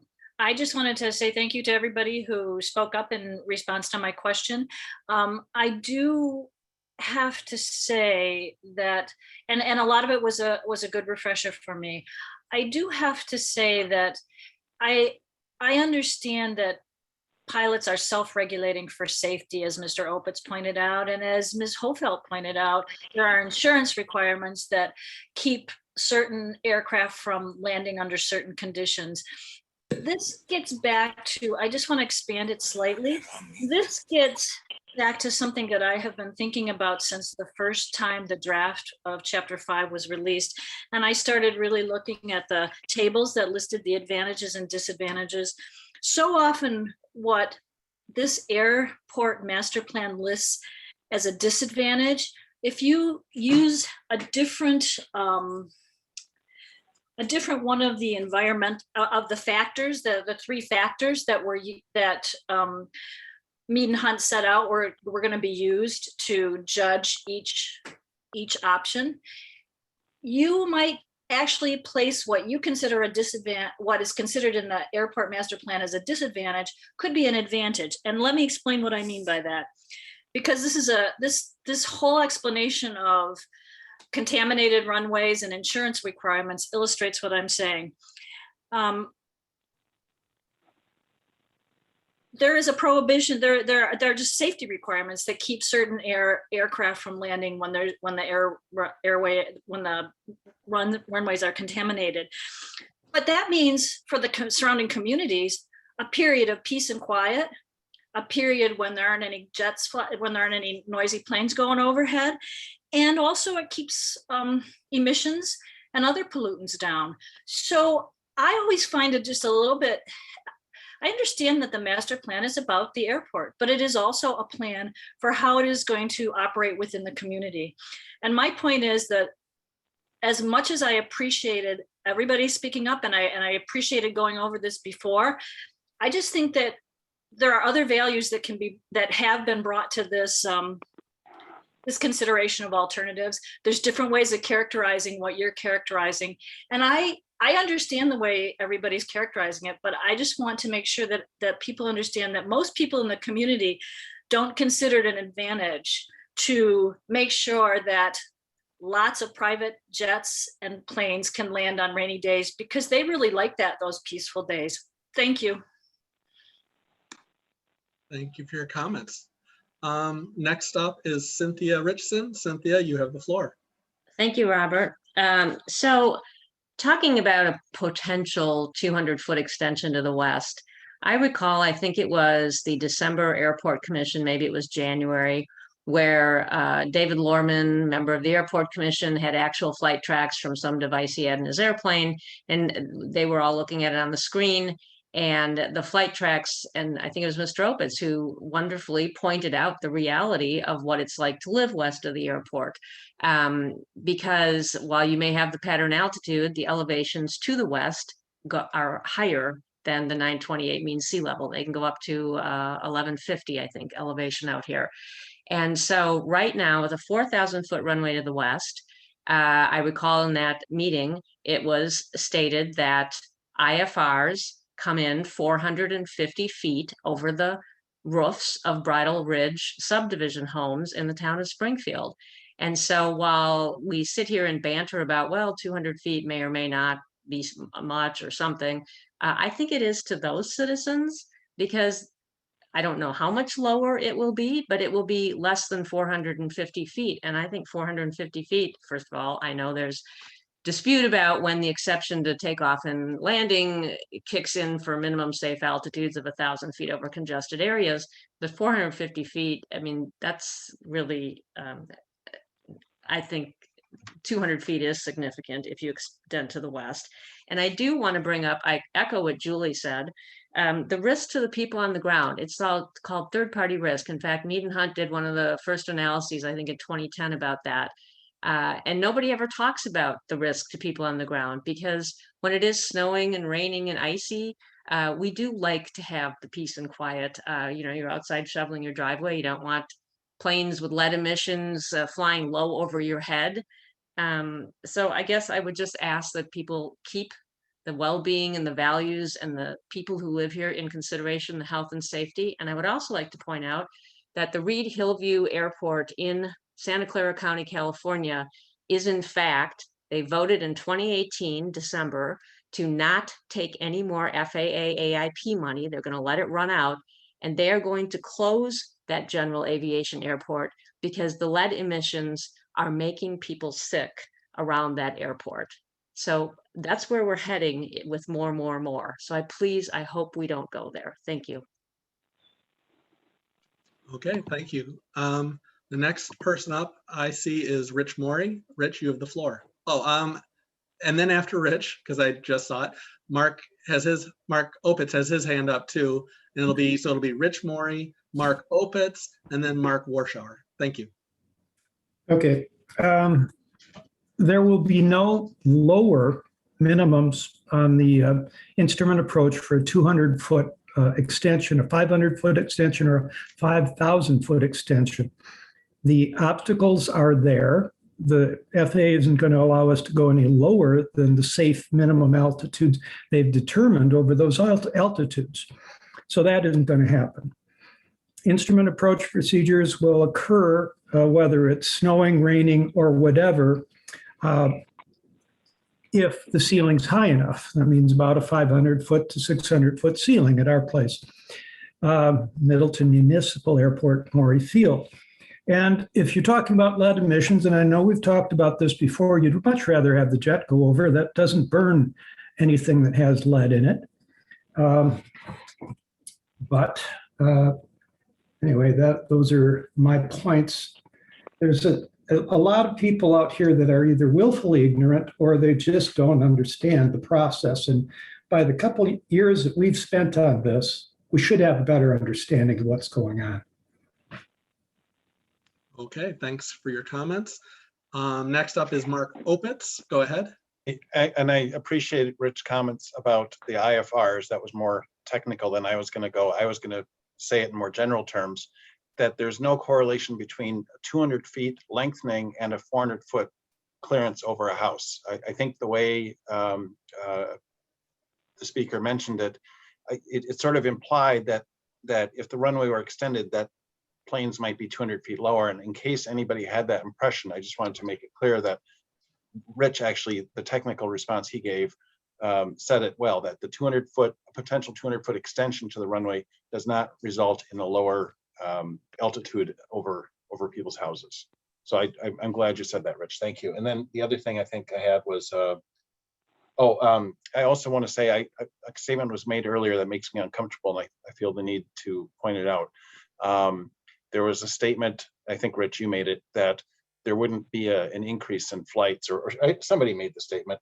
Well, I used 95 or 90% as an example of the number of Beechcrafts that come in, and some of them are diverted. Well, there are obviously, if the runway were extended by a short amount, and they felt that helped them operate more safely during inclement weather, obviously that increases aircraft. So I just wanted, it's just a very percentage, minor increase. It doesn't mean that a whole new class of aircraft will suddenly come in.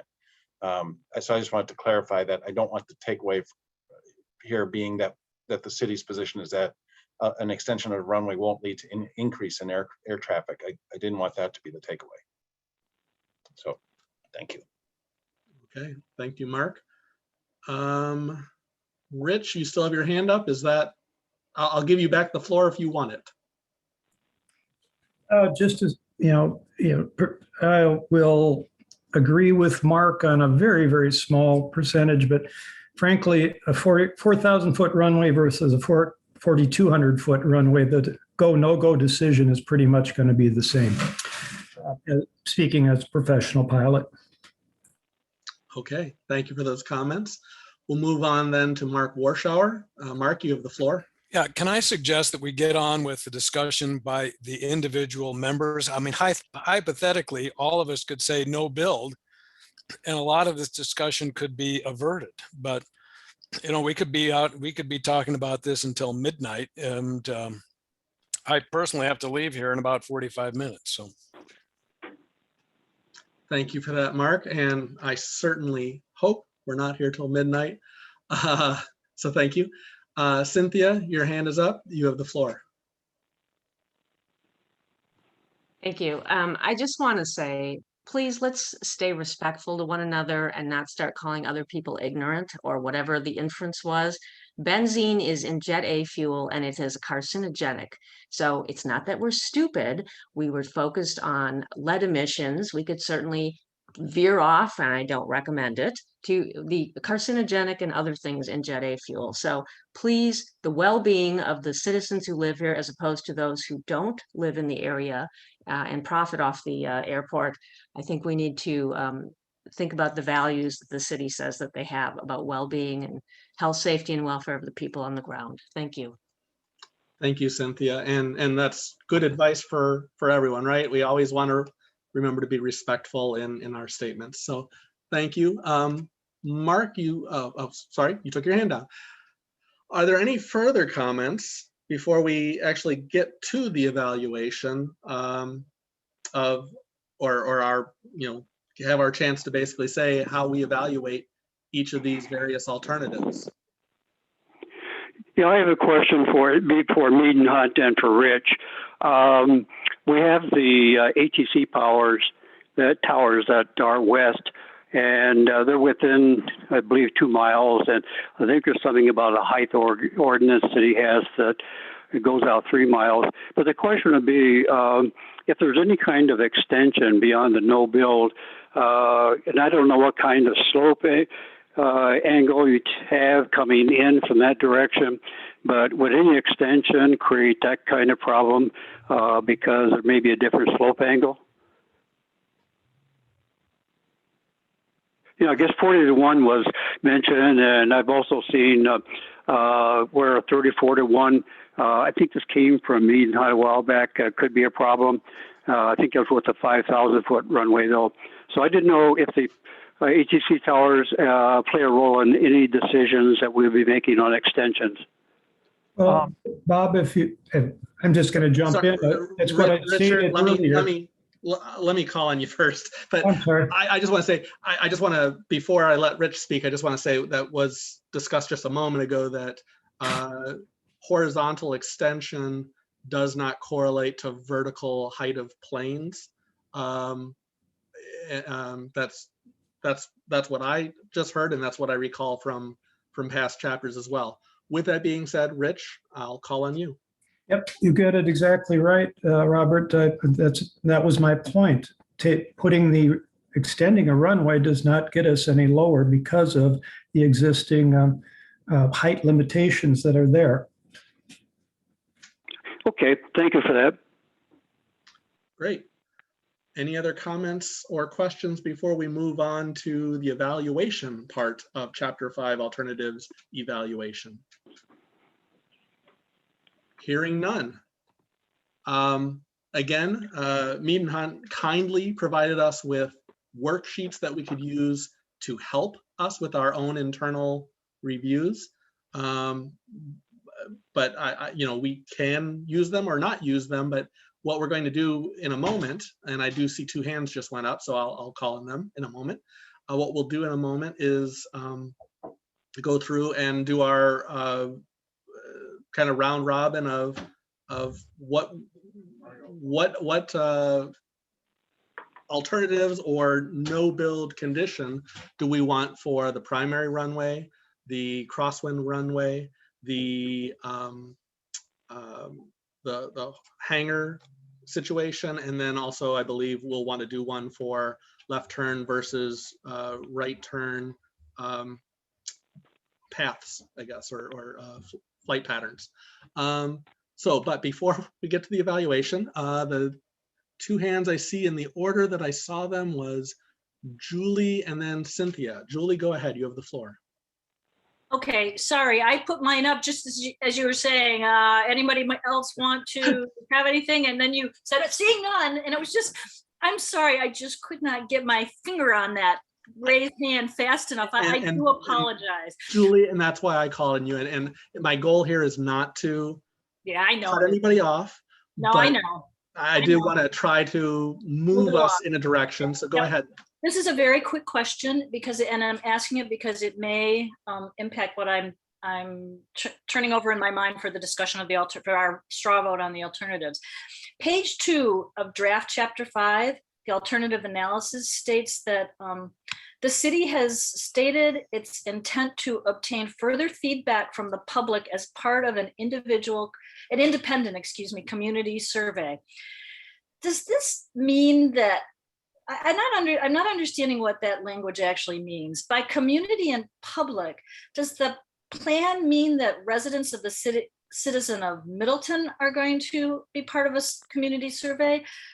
Or does this plan plan intend by that language that residents of the city of Middleton and the towns of Middleton and Springfield, who are all communities impacted by any of the options that are put forth in this master plan, does that include all of those other communities as well? Julie, thank you for your question. And I'll just speak on behalf of the city here. I know the city's intent is to have more outreach, more chances for communication with the public. That is not just for the city of Middleton residents, because we would want to work with the town of Middleton and the town of Springfield as well, as the 2 nearest neighbors alongside the city of Middleton to our to C29 airport. So my answer to you is, I know the city's intent is to both survey the local populace, including the city, the town of Middleton and the town of Springfield, and then also to solicit other input at meetings and stuff like that. So hopefully that helps answer your question. It does. Thank you. Thank you. Cynthia, your hand is up. You have the floor. Thank you, Robert. I just wanted to ask really quickly about de-icer. I know there's been some confusion. Citizens call me and ask me about this. I know that the Cirrus have some kind of a Weeper wing TK de-icer system that apparently happens in the air. But are any of these expansion alternatives, because I know it was mentioned in one of the Mead and Hunt chapters, that having a normal, whatever it is at Dane County Regional, a de-icer facility or system for on-the-ground de-icing like they do at Dane County Regional. I'd like clarification if any of these expansion options would include introducing de-icing facilities out at Maury Airport, because that's a water recharge area and we're all on private wells in the town of Middleton, town of Springfield. And again, I'd like to renew my statement at earlier AMPAC meetings that the town chair of Springfield has also stated we do not favor the use of eminent domain for any of these expansion options. So I just appreciate a comment on the de-icer. Thank you. Thank you, Cynthia. And I can just state that for on the ground, the de-icing that occurs and what's been described in our meetings in the past has been pull a plane into a hangar so it can warm up and ice can melt off. You are correct that in the air, certain planes have weeping wing technology, which is de-icers, not that different from using windshield wiper fluid when it's a cold day on your car windshield. But on the ground, it is my understanding that it would be a thermal way of de-icing planes, such as pulling a plane into a hangar where it could warm up until ice melts off. Rich, I'm going to call on you because you probably have more firsthand knowledge of this than I do. Thank you, Robert. If you look at all of the options of ramp area on either of the builds that go to the north for the paved runway with additional hangars, there's no space designated or even available for any type of a anti-ice or de-icing on the ground. That stuff you need to have a set. Well, I don't know, you don't. But to my knowledge, I wouldn't see there be any market for it, to be honest. It's exceedingly expensive, and we don't have the aircraft that need to be in and out that rapidly. We have plenty of hangars. I can't see any plans to it. If anything does go, Maury Airplane Company certainly has no plans to add anything like that. Okay, great. Thank you for that help in explaining, because I'm sure my knowledge is partial at best. Any other questions or comments before we move on to the evaluation portion? Okay, hearing none. I think the best way to do this is one at a time. The topic before us first is the primary runway 1028. And I think what we just need to do is go around and basically like we were doing roll call votes earlier, instead of a yay or a nay, I think what we do is we state our top preference for primary runway 1028. And the three options are listed on the screen, which is no build, which is to maintain the runway at 4,000 feet. Alternative 1, which would extend the runway by 200 feet to 4,200. And the third one would be alternative 2, which is a proposal to extend the runway to 4,440 feet. And again, these are our recommendations, not anything that would actually move forward without much further discussion. Alternatives are not something that can just happen. That if the Common Council decides to do any type of changes at the airport, expansions, stuff of that nature, that starts a whole new process with more input and environmental reviews and things of that nature. But the hope here is that we can just go around by name, just go around and pick for the primary runway 1028, whether our preference is no build, alternative 1, or alternative 2. And before I start the vote, I do see that Rich Morey has his hand up. So Rich, please go ahead. Yes, respectfully, for the interest of brevity, can we limit our comments to something reasonable, like 3 minutes or so, or whatever the board or the body feels. But yeah, I think we've pretty well talked this to death, and there's no real need to add additional extensive comments at this point. As staff, I was gonna, oh, I'm sorry.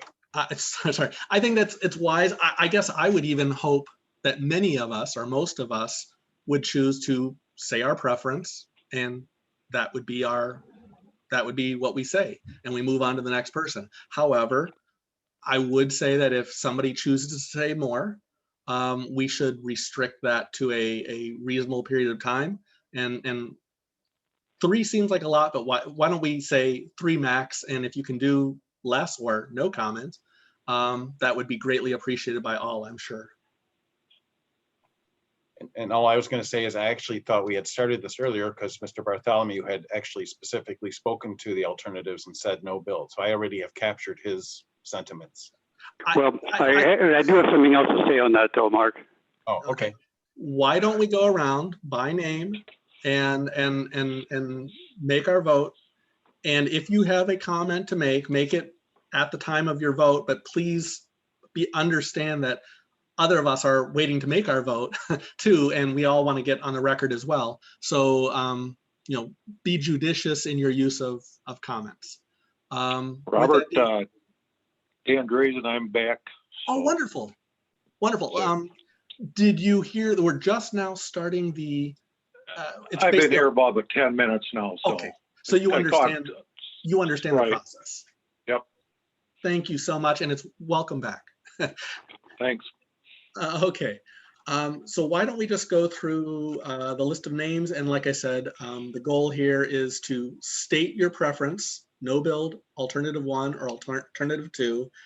If you have comments, please keep them brief and a total max no more than 3 minutes. If there's no more comments, let's start the votes.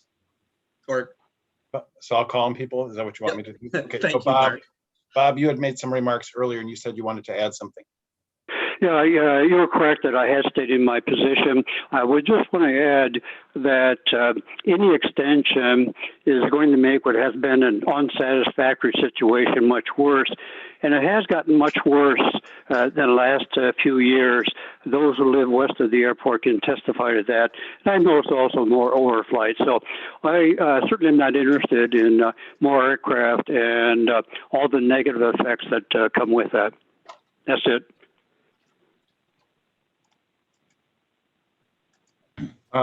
Alphabetically, Mr. Chair, I guess you would be next.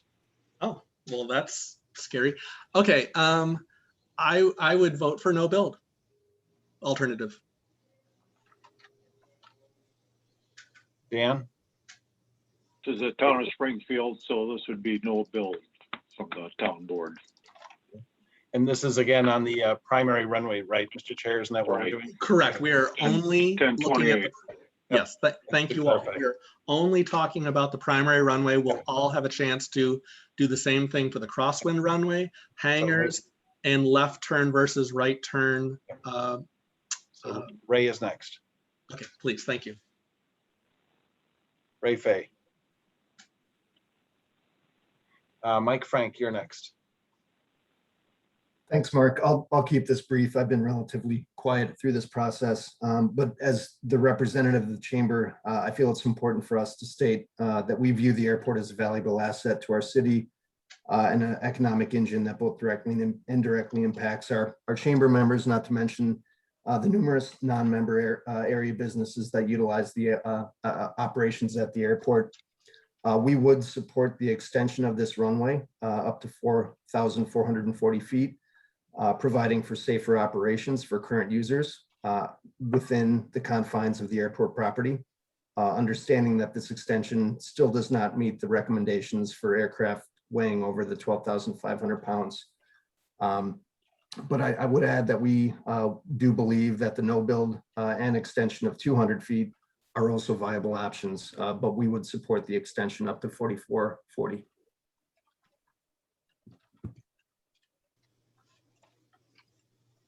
Okay, next is, we'll go back to Ray Fay if he's available. Ray, are you still here?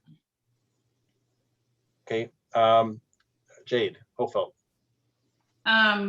It's interesting because the report that Mead and Hunt provided or in their analysis tools, I don't remember seeing these values before with the estimated costs. And originally I was thinking the 4,200 feet alternative one in conjunction with a repaving of the runway, as that would make financial sense. But in looking at the cost difference and the costs on the city versus the federal monies available, knowing that usually it's 5% to 95%, I actually have changed my view now to alternative number 2, 4,440 feet. Next is Julie Leffler.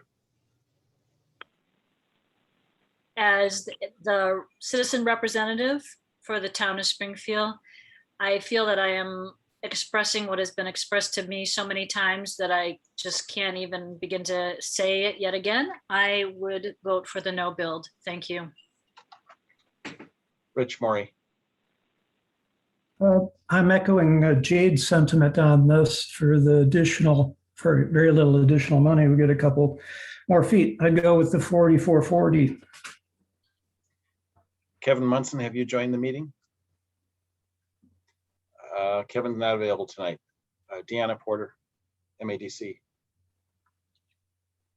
Yeah, as a representative of MADC, we support the economic vitality of the airport and therefore would be in support of the expansion to 444 feet. 4,440 feet, sorry, thank you.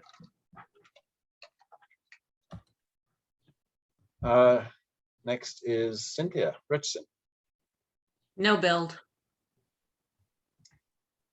John Schaefer, Plan Commission. Yeah, I'm going to go with alternative 2. It was between 1 or 2, and I think that I've heard a lot. I appreciate these forms, although I don't work well with a bunch of bulleted points. I've listened for a year and I've got the composite of what I think is there. And I think that we add safety and a little bit of versatility without really causing any additional harm. I've heard the naysaying, and I don't think it's going to be draconian. So I definitely go for alternative 2. And Mark Warschauer. As the representative of the Friends of Pheasant Branch Conservancy, I recommend no build.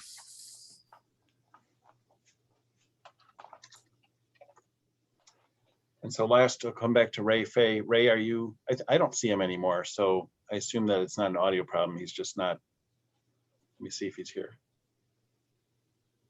I don't see him. Ready to move on, Robert? It certainly helps if I unmute myself. I'm ready to move on. Thank you. And thank you everybody for your vote on runway 1028. Let's move on to the Crosswind Runway 119.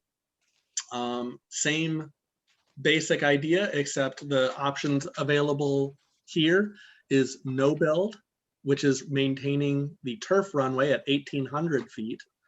Alternative 2 shortens the turf runway to 1,000 feet. Alternative 3 shortens the turf runway to 1,250 feet. Alternative 6 goes to a paved runway to 3,280 feet with a taxiway on the east.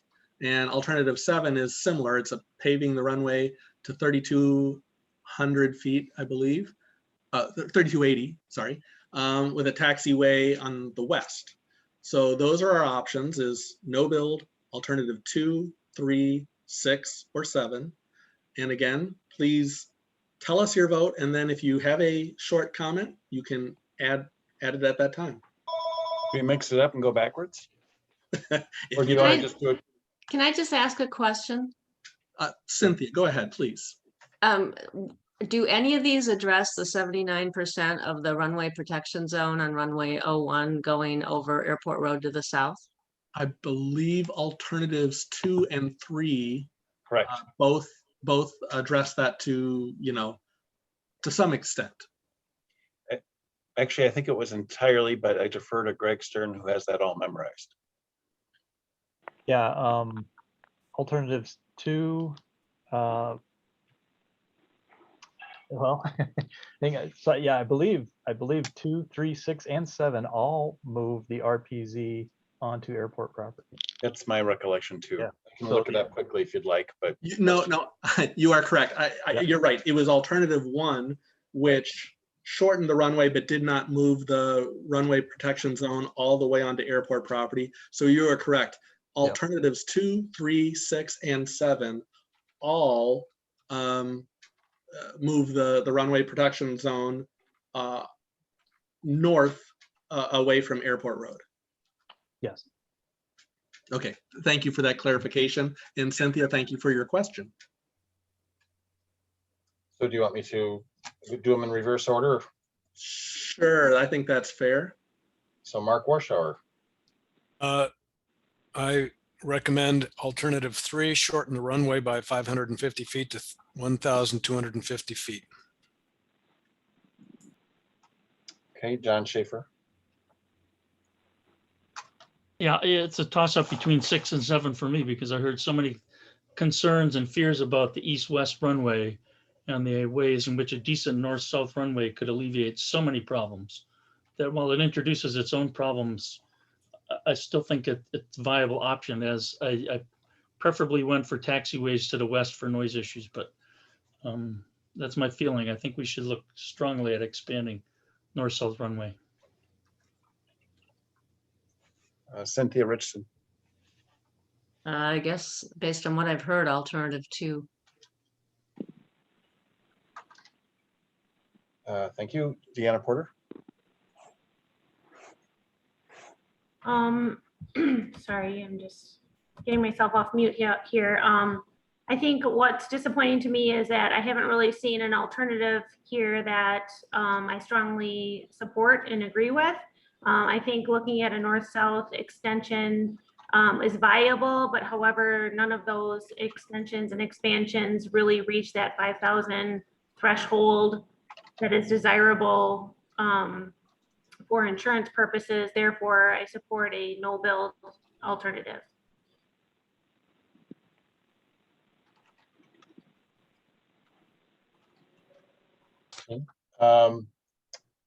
Kevin is gone. Rich Maury, I was on record earlier as wanting to go with the longest grass runway we could get. After extensive, interacting with our clients, everyone the users actually on Middleton Municipal Airport, there's a big demand for a paved crosswind runway for better, more safer operations in the winter, or just being able to allow our people to operate in the winter with strong winds either south or north. 6 and 7 are identical except for the location of the hangar. So I would follow suit earlier, and I would support both of those, depending on where the best soil is for hangars. Julie Loeffler, Can you hear me? I just want to make sure I'm unmuted. I had some of the difficulties that Dina Porter had, but because I think the original pilot survey said that no change was really the majority of pilots noted that they liked the airport just the way it was, and they didn't see a need for anything but really minor changes. And indeed, the satisfaction survey that doesn't have anything to do with AMPAC that was discussed at the last airport commission noted some pretty high satisfaction levels. For that reason, for those reasons, and for the fact that the citizens I represent don't want to see any major changes, I will go for no build. Thank you. Jade Hofelt, I am voting for alternative number 6. However, with the caveat that it pulls in the draft chapter analysis from Mead and Hunt that dictates potential for turf operations adjacent to the runway. I want to make sure that that's noted in, and specifically a taxiway to the east, assuming hangars could be built on the east side for convenience. I do have to echo Deanna Porter's comments with regard to, being able to extend that runway to 5,000 feet to accommodate some additional operations and help alleviate some of the noise and safety concerns for the prevailing winds. That would be an ideal alternative, but that wasn't presented by Mead and Hunt. So alternative 6.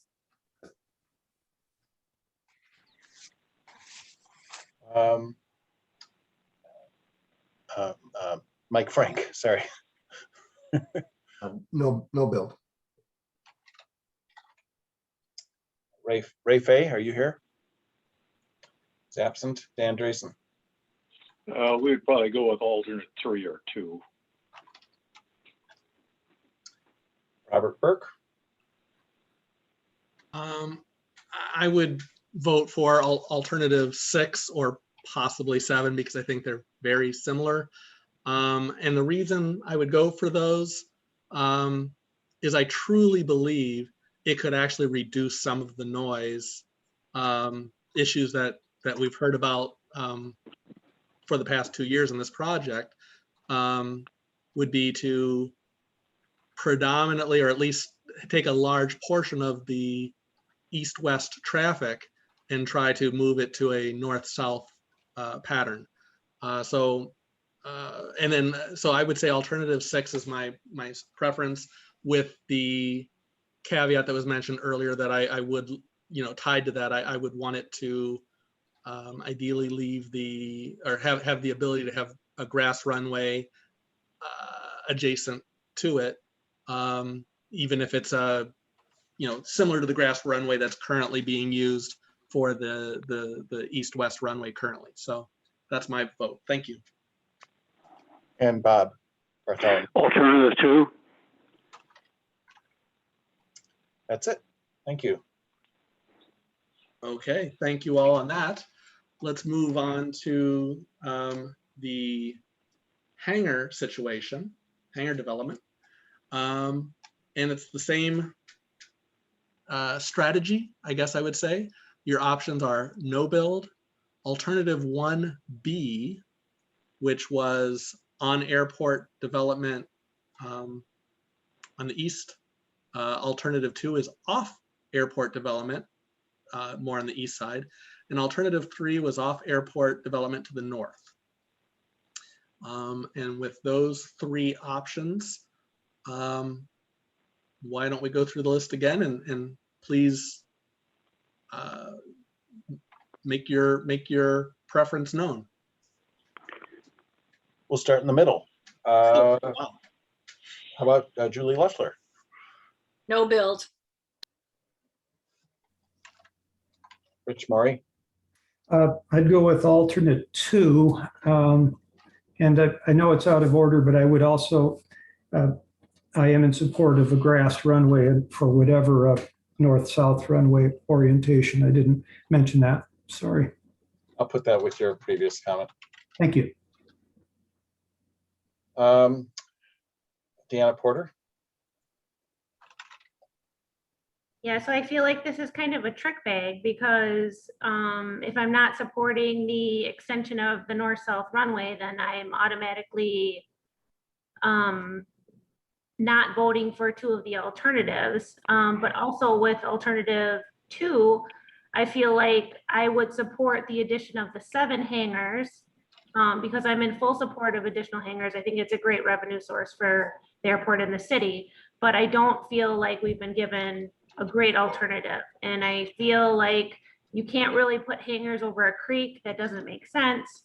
And since I'm not in support of extending the north-south runway, I'm eliminated to really no vote at this time. But if I had to state my position, I would be certainly in support of the 7 hangars to the west of the first alternative. Mark, this is Greg. I just wonder if I could jump in, or Robert. Yeah, I was confused by that too, and I wonder if there was some clarity needed. Go ahead. It's up to Robert, obviously. Greg, please go ahead. Yeah, I guess I was just gonna mention that, Deanna, the concept that was shown in the alternative is a little bit misleading for alternative 2, because we did show it in combination with a paved north-south runway. You would not for that hangar location, you would not need to actually do anything to the north-south runway. You could put hangars there. We showed them kind of in an orientation that was now the opposite is true for the north concept for alternative 3. To put hangars to the north, you either have to realign that runway or shut it down completely. So alternative 2 is an option. If you wanted to do nothing with the crosswind, you could still put hangars there. Thank you for the clarification, but that doesn't really change my position. Okay.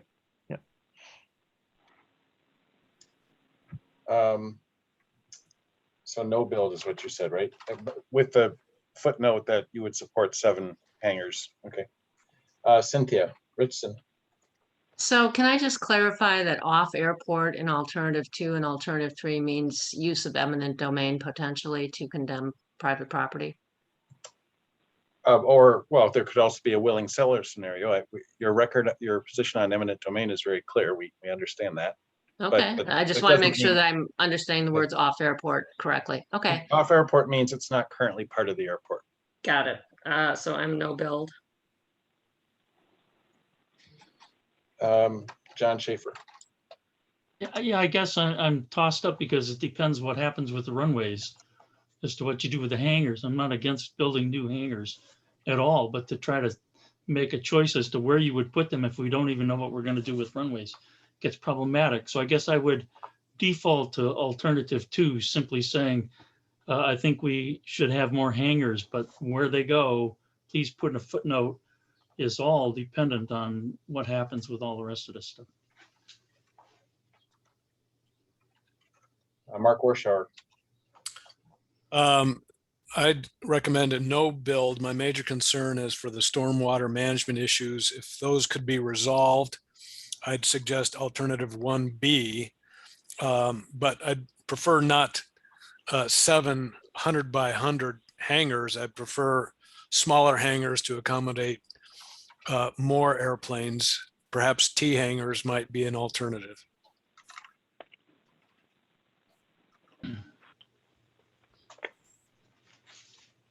Okay, back to the top would be Bob Bartholomew. I vote for no build, but a little elaboration on that. I know we have limited locations, and one being near the residential area that's just to the east of the airport.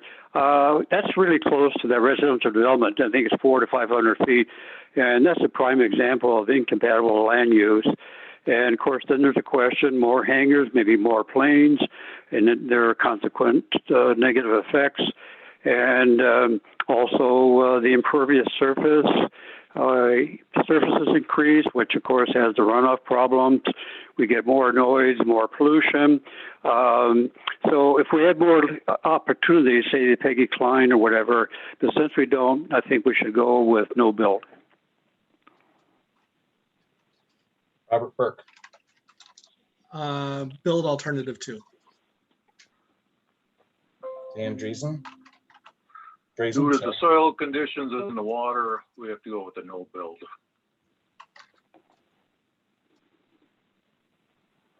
Ray Fay, still not here. Mike Frank.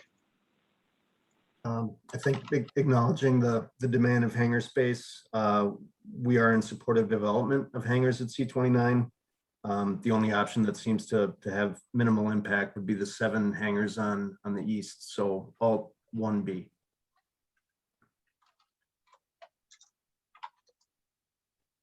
And Jade Hofeld. I vote for alternative build number 2, mainly because I don't think alternative 1 is going to have enough effect on the pent up and built up demand for hangar space. It's not going to satisfy it. It's going to keep us in the same position we're at.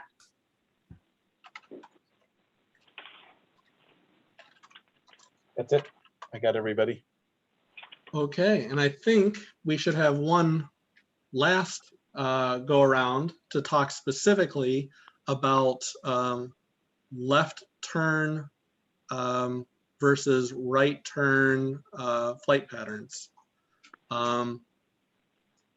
I think that one's simple. It's either left turn, which is our current pattern at the airport, or right turn, which would be just going the opposite direction. And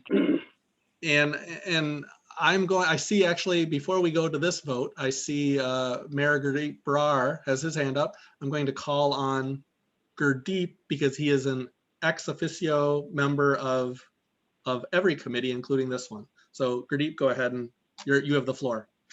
Thank you, Chair Robert. I want to say thank you to all the Impact Committee members for their hard work. You have worked really hard on behalf of the city. I want to say thank you to all of you. Great job. Thank you. Thank you, Mayor. That's appreciated.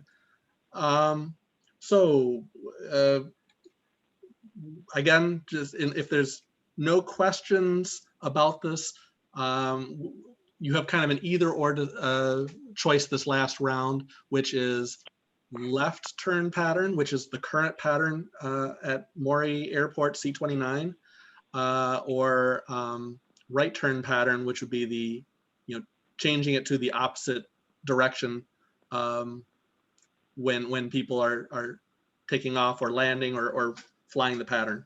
And I do see Jade has her hand up. So Jade, you have the floor. Thanks, Robert. I just have a question, probably more so for Greg at Mead and Hunt.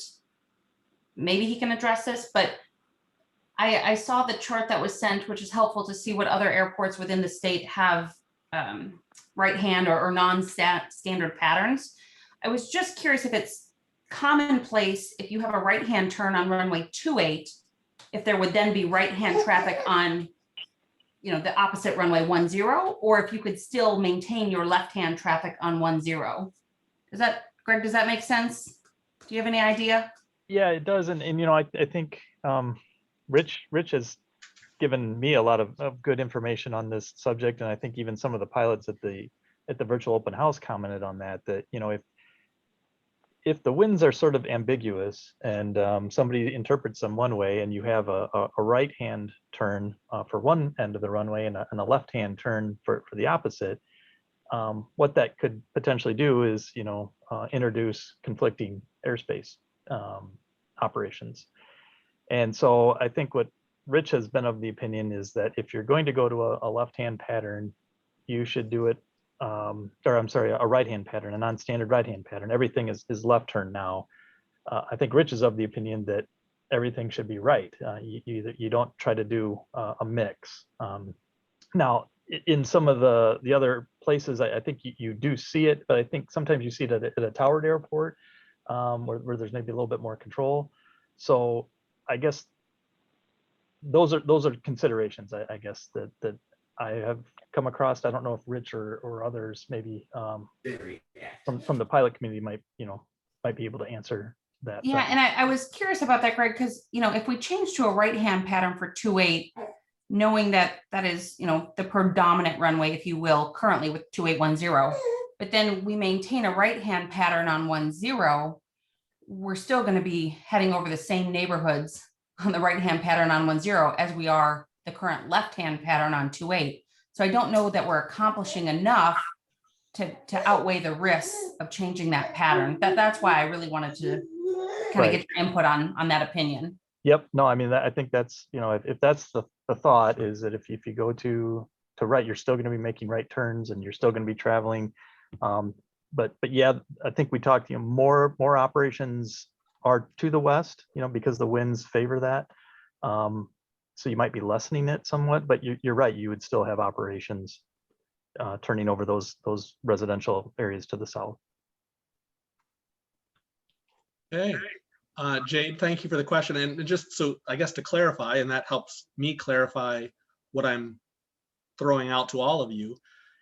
If we're talking about a left turn pattern, which is the current pattern, everything 10, 28, 1, 19 would be left hand turn pattern. If we're talking right turn pattern, everything for this vote should be right turn non-standard pattern. I think just to make it clear at the end of the day, if a change is made, there will be further discussions and technical discussions to make sure that those types of issues are weighed and the right decision is made. But I think for our vote tonight, it's a simple left turn pattern or right turn pattern. And if we say right turn pattern, that means everything switches to the right. If it's a left turn pattern, everything stays left hand is what we're kind of voting on tonight. Does that clarify it for everyone? Hearing nothing, I hope that means that it's clear. Why don't we do one last round of votes on left turn pattern or right or changing over to right turn pattern? Thank you. All right, Bob Bartholomew. I favor right-hand turn. There was support for it at the open house, and it is done elsewhere. As I recall, there were 17 airports in Wisconsin that did it. It's acceptable to the FAA, and it would be a big reliever for the current tension that exists between not just Middleton and the townships, but other people who might be affected by it in nearby areas. Also that it certainly would increase the possibility of better well-being for the people who live out in those areas. And I think that's extremely important. And that's where most of the complaints come from. And we want to have relief of complaints and also concern about the well-being of people, not just there, but elsewhere in the vicinity. Right-hand turn makes sense to me. Next is Robert Burke. I would vote for maintaining the current left turn pattern for the reason that, I do believe that it's a safer pattern, but also the fact that, as was mentioned earlier, at least some portion of the traffic that might go away from a certain community, if you're flying, out on 10, you might lose some of that traffic, but then you gain some of that traffic back for flights leaving, going out on runway 28. So I feel like in the end, there's not enough of a benefit to making the change to a right turn pattern. And I would recommend the left turn pattern that we currently have. Thank you. Andreessen. I've never seen any track put on the right turn. What neighborhoods does that go over? Is that going to go over Shamrock Glen, Firefox, Middleton Hills, Middleton Ridge? Where does that track go if you go to the right? I'm looking for a display to see if I can pull one up. I was looking for it earlier, and my emails are, it's hard doing everything, multiple things. Oh, I understand, Mark. So basically, well, I'll look for it here. It was in the chapter. Mark, I happen to have it. I happen to have it up right now. Okay, thank you. Is it possible for me to share my screen? Sure. I will try to do so. I need to stop share. Thank you, Robert. Actually, right now it says host disabled participant screen sharing, so maybe I can't. All right, I'll keep, well, here, let me see what I can pull up.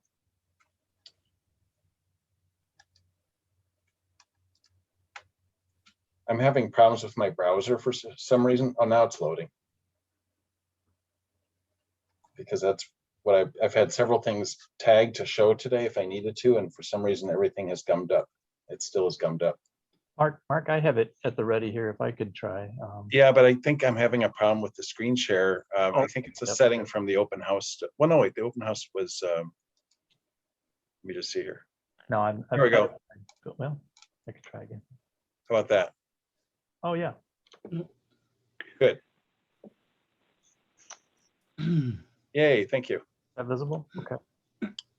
It's a little small, but it's about as good as I think we're going to get, maybe. Let's see if I can blow it up here a little better. Thank you, Greg. And so I would just, my commentary real quick for I believe Dan's question is, what does a left-hand traffic pattern look like compared to a right-hand traffic pattern? And if you look at them, they are nearly identical, but the traffic flows the other way. But as was pointed out, if more of the traffic takes off to the to the west, on the left-hand traffic pattern, you get that traffic going more to the south, and whereas if you took a right-hand traffic pattern, you get that traffic going to the north.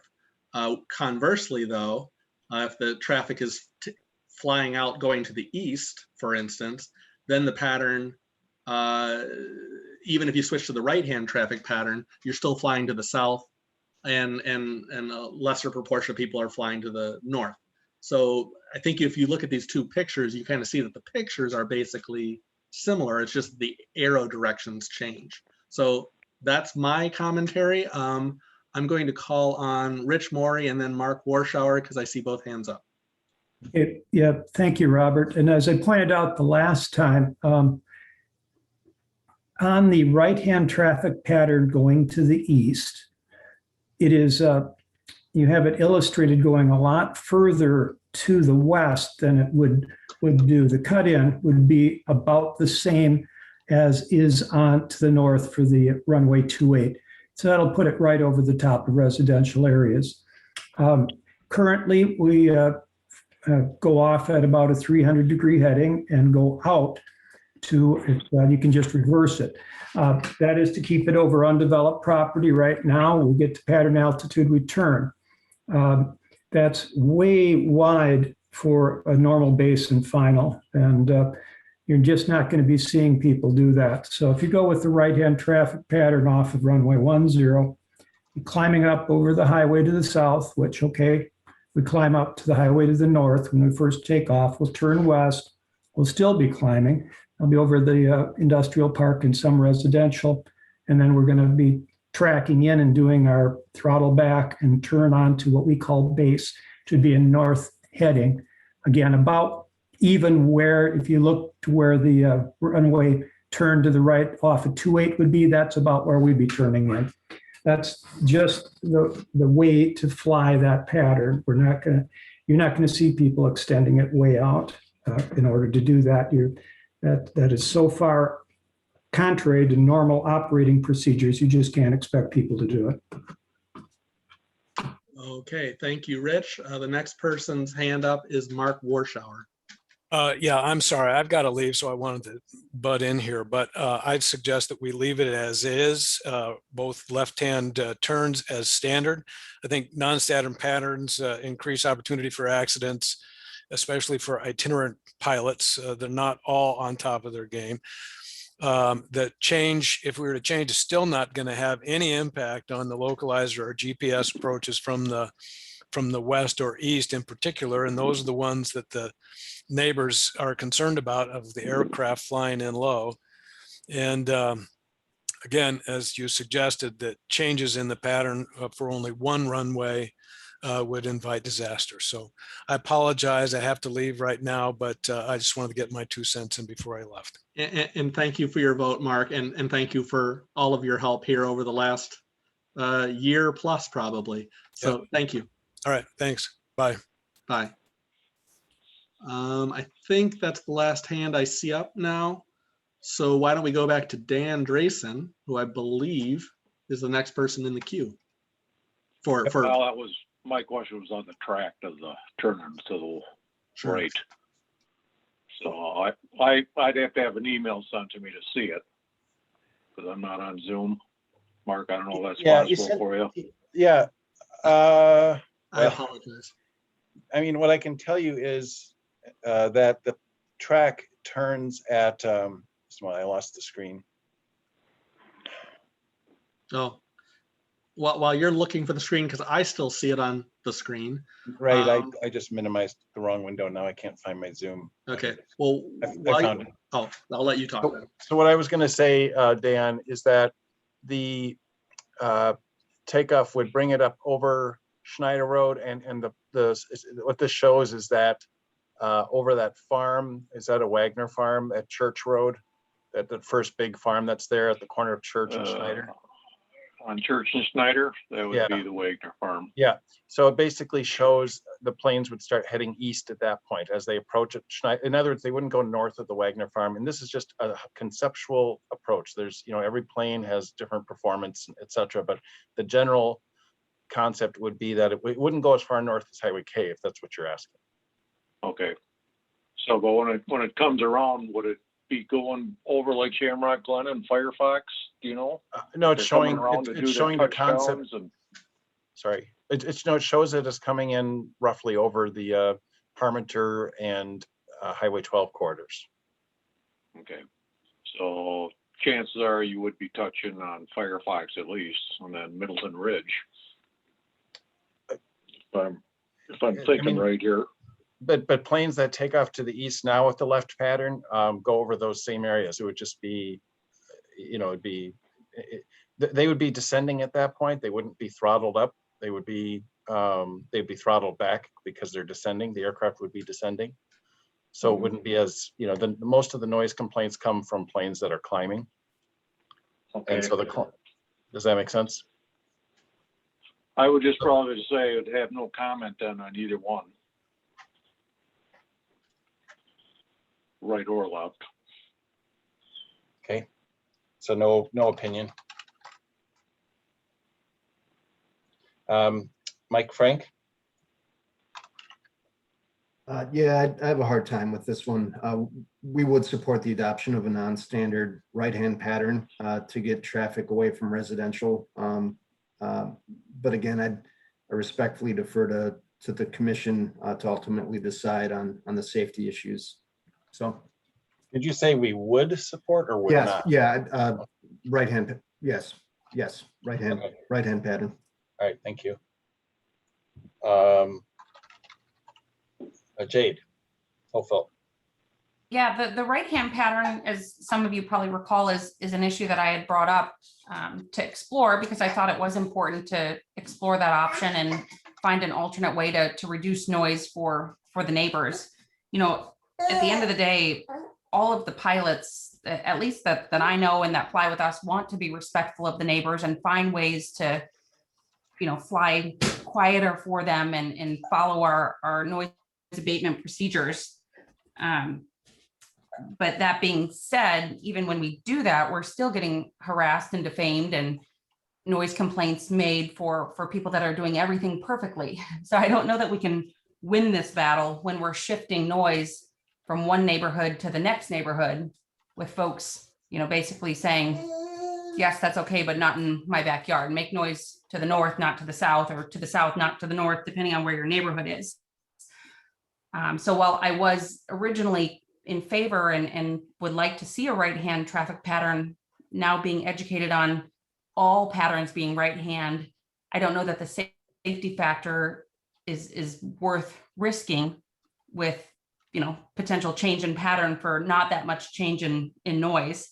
So I would likely potentially say we stick with a left-hand pattern, but ultimately, as Mike Frank had mentioned, I would leave that up to the commission to make the ultimate decision on what is safest and do the pros outweigh the cons on making that switch in terms of noise changes. Julie Loeffler? Well, I'm interested in more than just noise. I'm interested in other aspects of pollution that are beyond noise pollution. But what I would say is this: I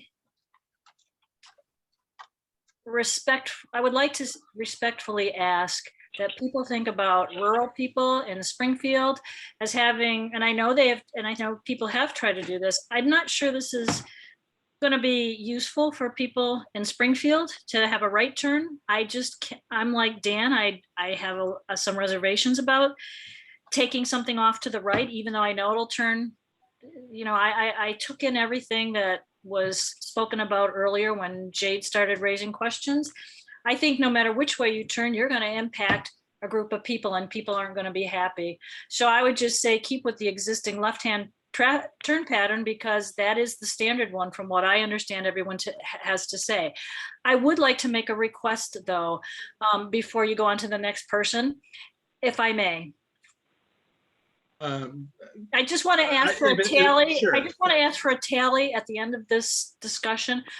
I know it'll be very difficult on the hanger and on the left versus right-hand turn straw, but I would very much like to be able to tell the people, the residents I represent, what was the outcome on the votes of the runways.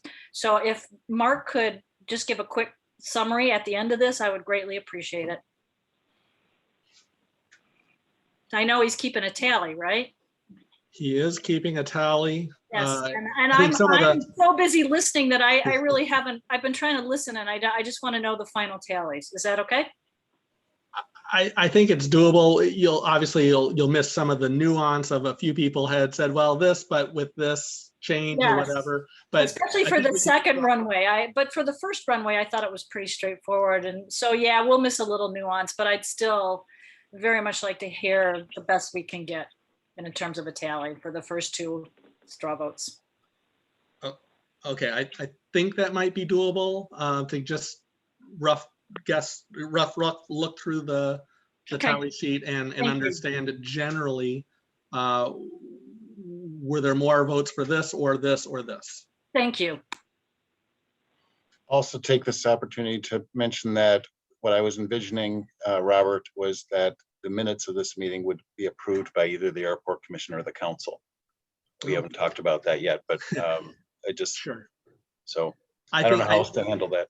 Yeah, you're right. So if it's not like we can reconvene a meeting that doesn't exist to approve minutes, but I do think if there is a way at the end of this meeting before we all leave, just to kind of get the pulse basically of the votes. I have this table here. Can you see it on your screen? No, not currently. We're still seeing the left-hand traffic. No, I can't see it. Well, that's because Greg is still sharing, I guess. Okay. Greg, it just changed. Okay. We can see the tally now. All right. So yes, I've been doing this for all of them and having comments separate. So Rich Moore, you're next. All right. I think Julie's exactly correct. If you end up going with the right-hand traffic pattern, it's going to shift only by about 10 or 20%, but the bulk of the traffic over Springfield.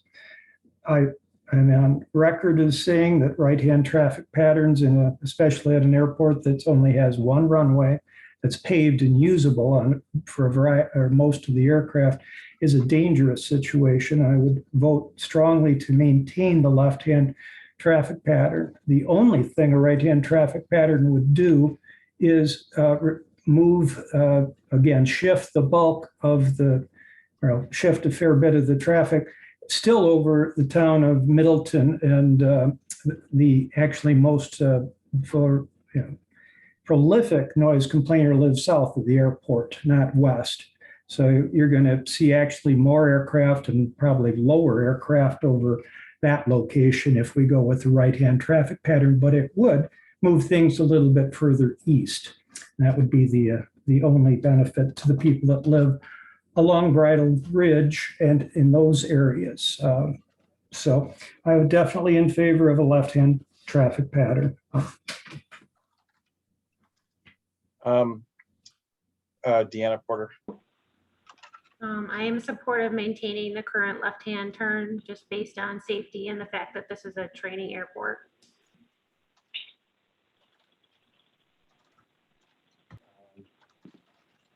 Hey, Cynthia Richardson.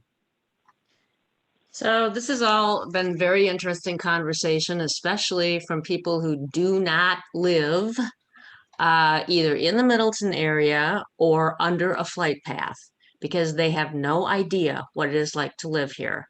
And something else that people are not taking into consideration is that on June 4 of 2020, the Airport Commission changed the quote noise abatement procedure, which has resulted in an increase in overflights and noise, particularly over the Sunset Ridge Elementary School area. And it is really become unacceptable and intolerably noisy low altitude flights because we have elevations that greatly increase to the west from Maury Airport 928 mean sea level. I would just like to say and remind that the Town of Middleton Airport consultant did do analysis on a right turn.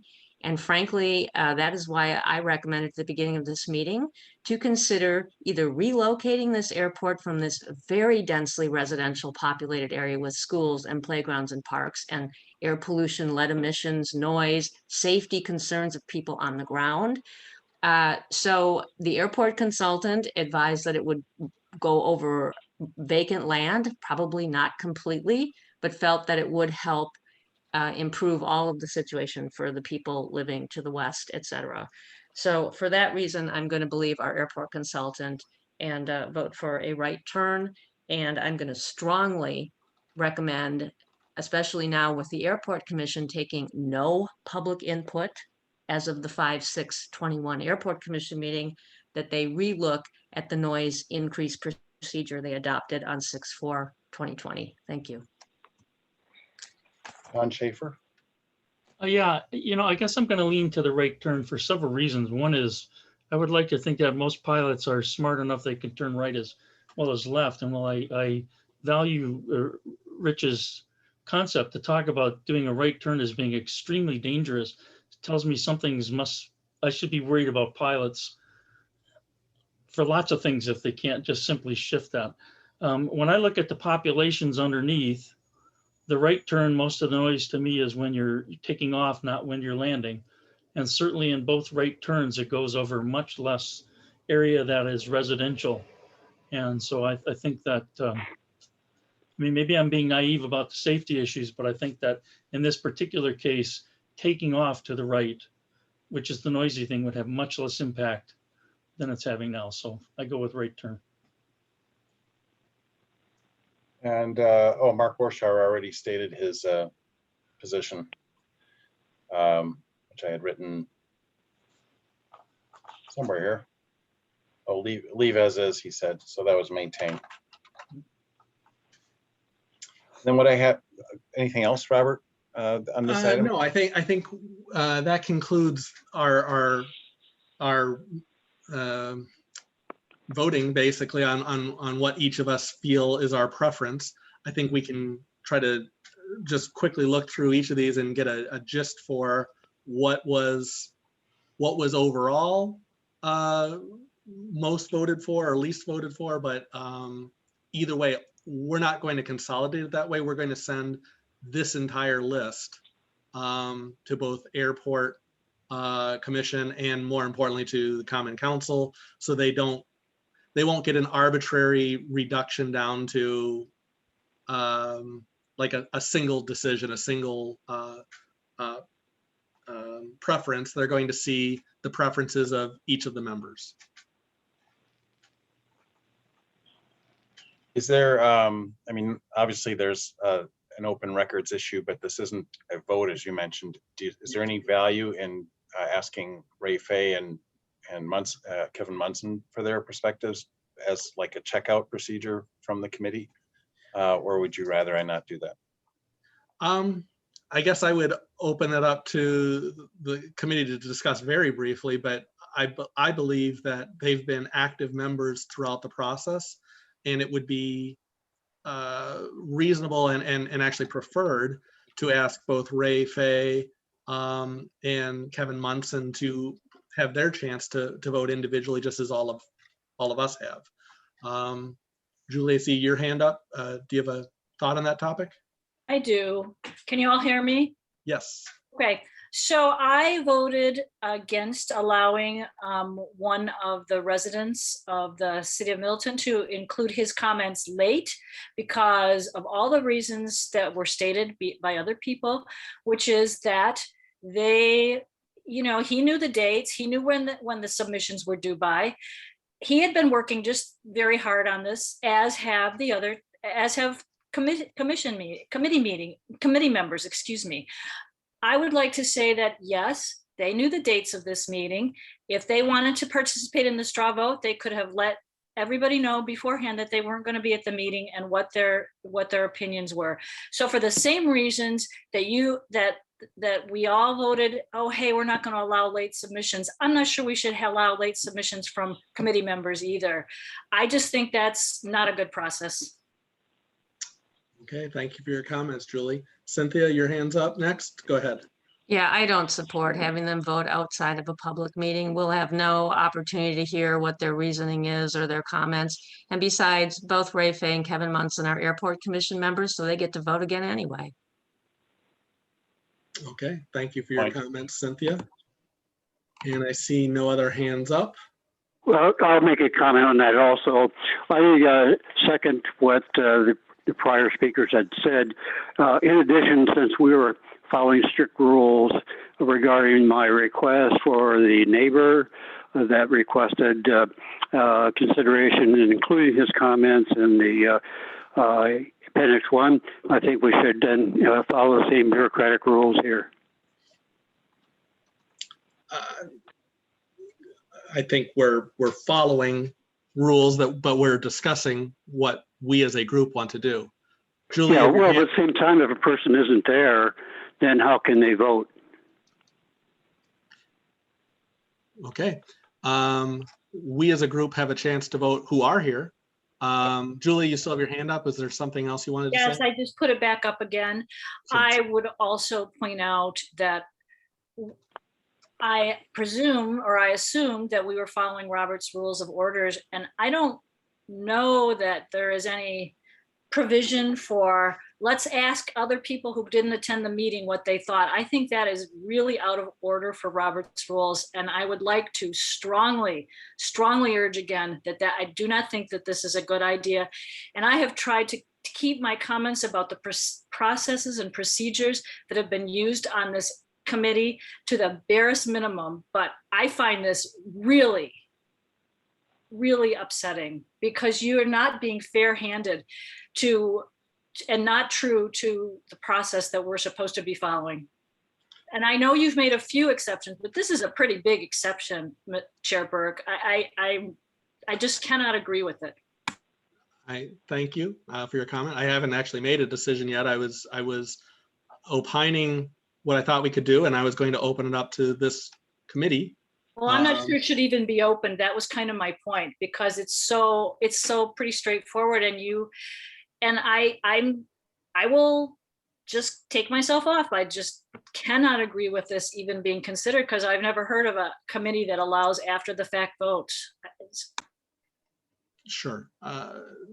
Cynthia, you have your hand up. Go ahead. So this is a temporary ad hoc committee formed by the city of Middleton. And when we adjourn, we've been told this is our final meeting. When we adjourn, this committee dissolves. So I don't know how you can then go solicit two committee members' votes outside of the meeting after the committee has dissolved. Sure. And good points. And I think I will take it off the table. I was thinking out loud. This is a straw poll. For the most part, it's not a binding vote of a committee, but with that being said, you are correct. People who are not here wouldn't get a vote if there was a topic that we were voting on. Maybe the same rule should apply here.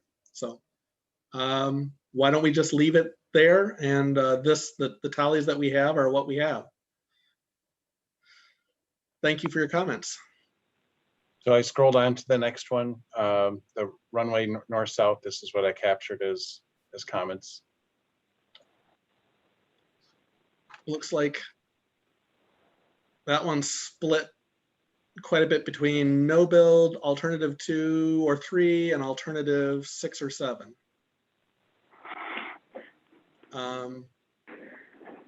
We didn't talk out loud. Can we go back real quickly to runway 1028? That one, again, just we're not consolidating these into a single viewpoint or anything like that. But as I look here, this one seems fairly not quite evenly split, but it looks like alternative 2 and no build are both highly represented. Why don't we jump? That's with absence coming in third. Yeah, and then the third one was hangars. Just gut feel, looks like some no builds, some alternative 2s, and a single alternative 1B. So it looks like alternative 2 and no builds, maybe no builds. Let's see, 1, 2, 3. There's 6 of them. Okay, so a little bit higher on the no build for hangar, and alternative 2 is behind that. Traffic pattern looks like maintain is a little higher, but that one's again fairly evenly split. So it's a good thing we're not consolidating, because it's going to be, we're going to send all of this information on to the Common Council and Airport Commission so they can see. I see Deanna, you have your hand up. Go ahead, and you have the floor. Yeah, I just wanted to make sure that this is corrected, that I was in support of alternative 1B on the hangar. It has me as no build. So as I said, I was in support of 7 hangars, or any build on that portion of that land. Okay. Thank you. Sorry about that. Thank you. Thank you, Deanna. So, any more comments? I think we are at the end of our agenda.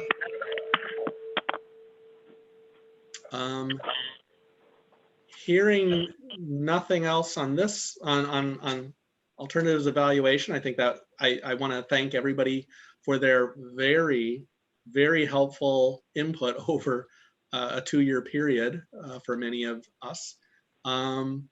Thank you so much. I know they've been long meetings, and some of that's my fault. Some of that's just the nature of the beast.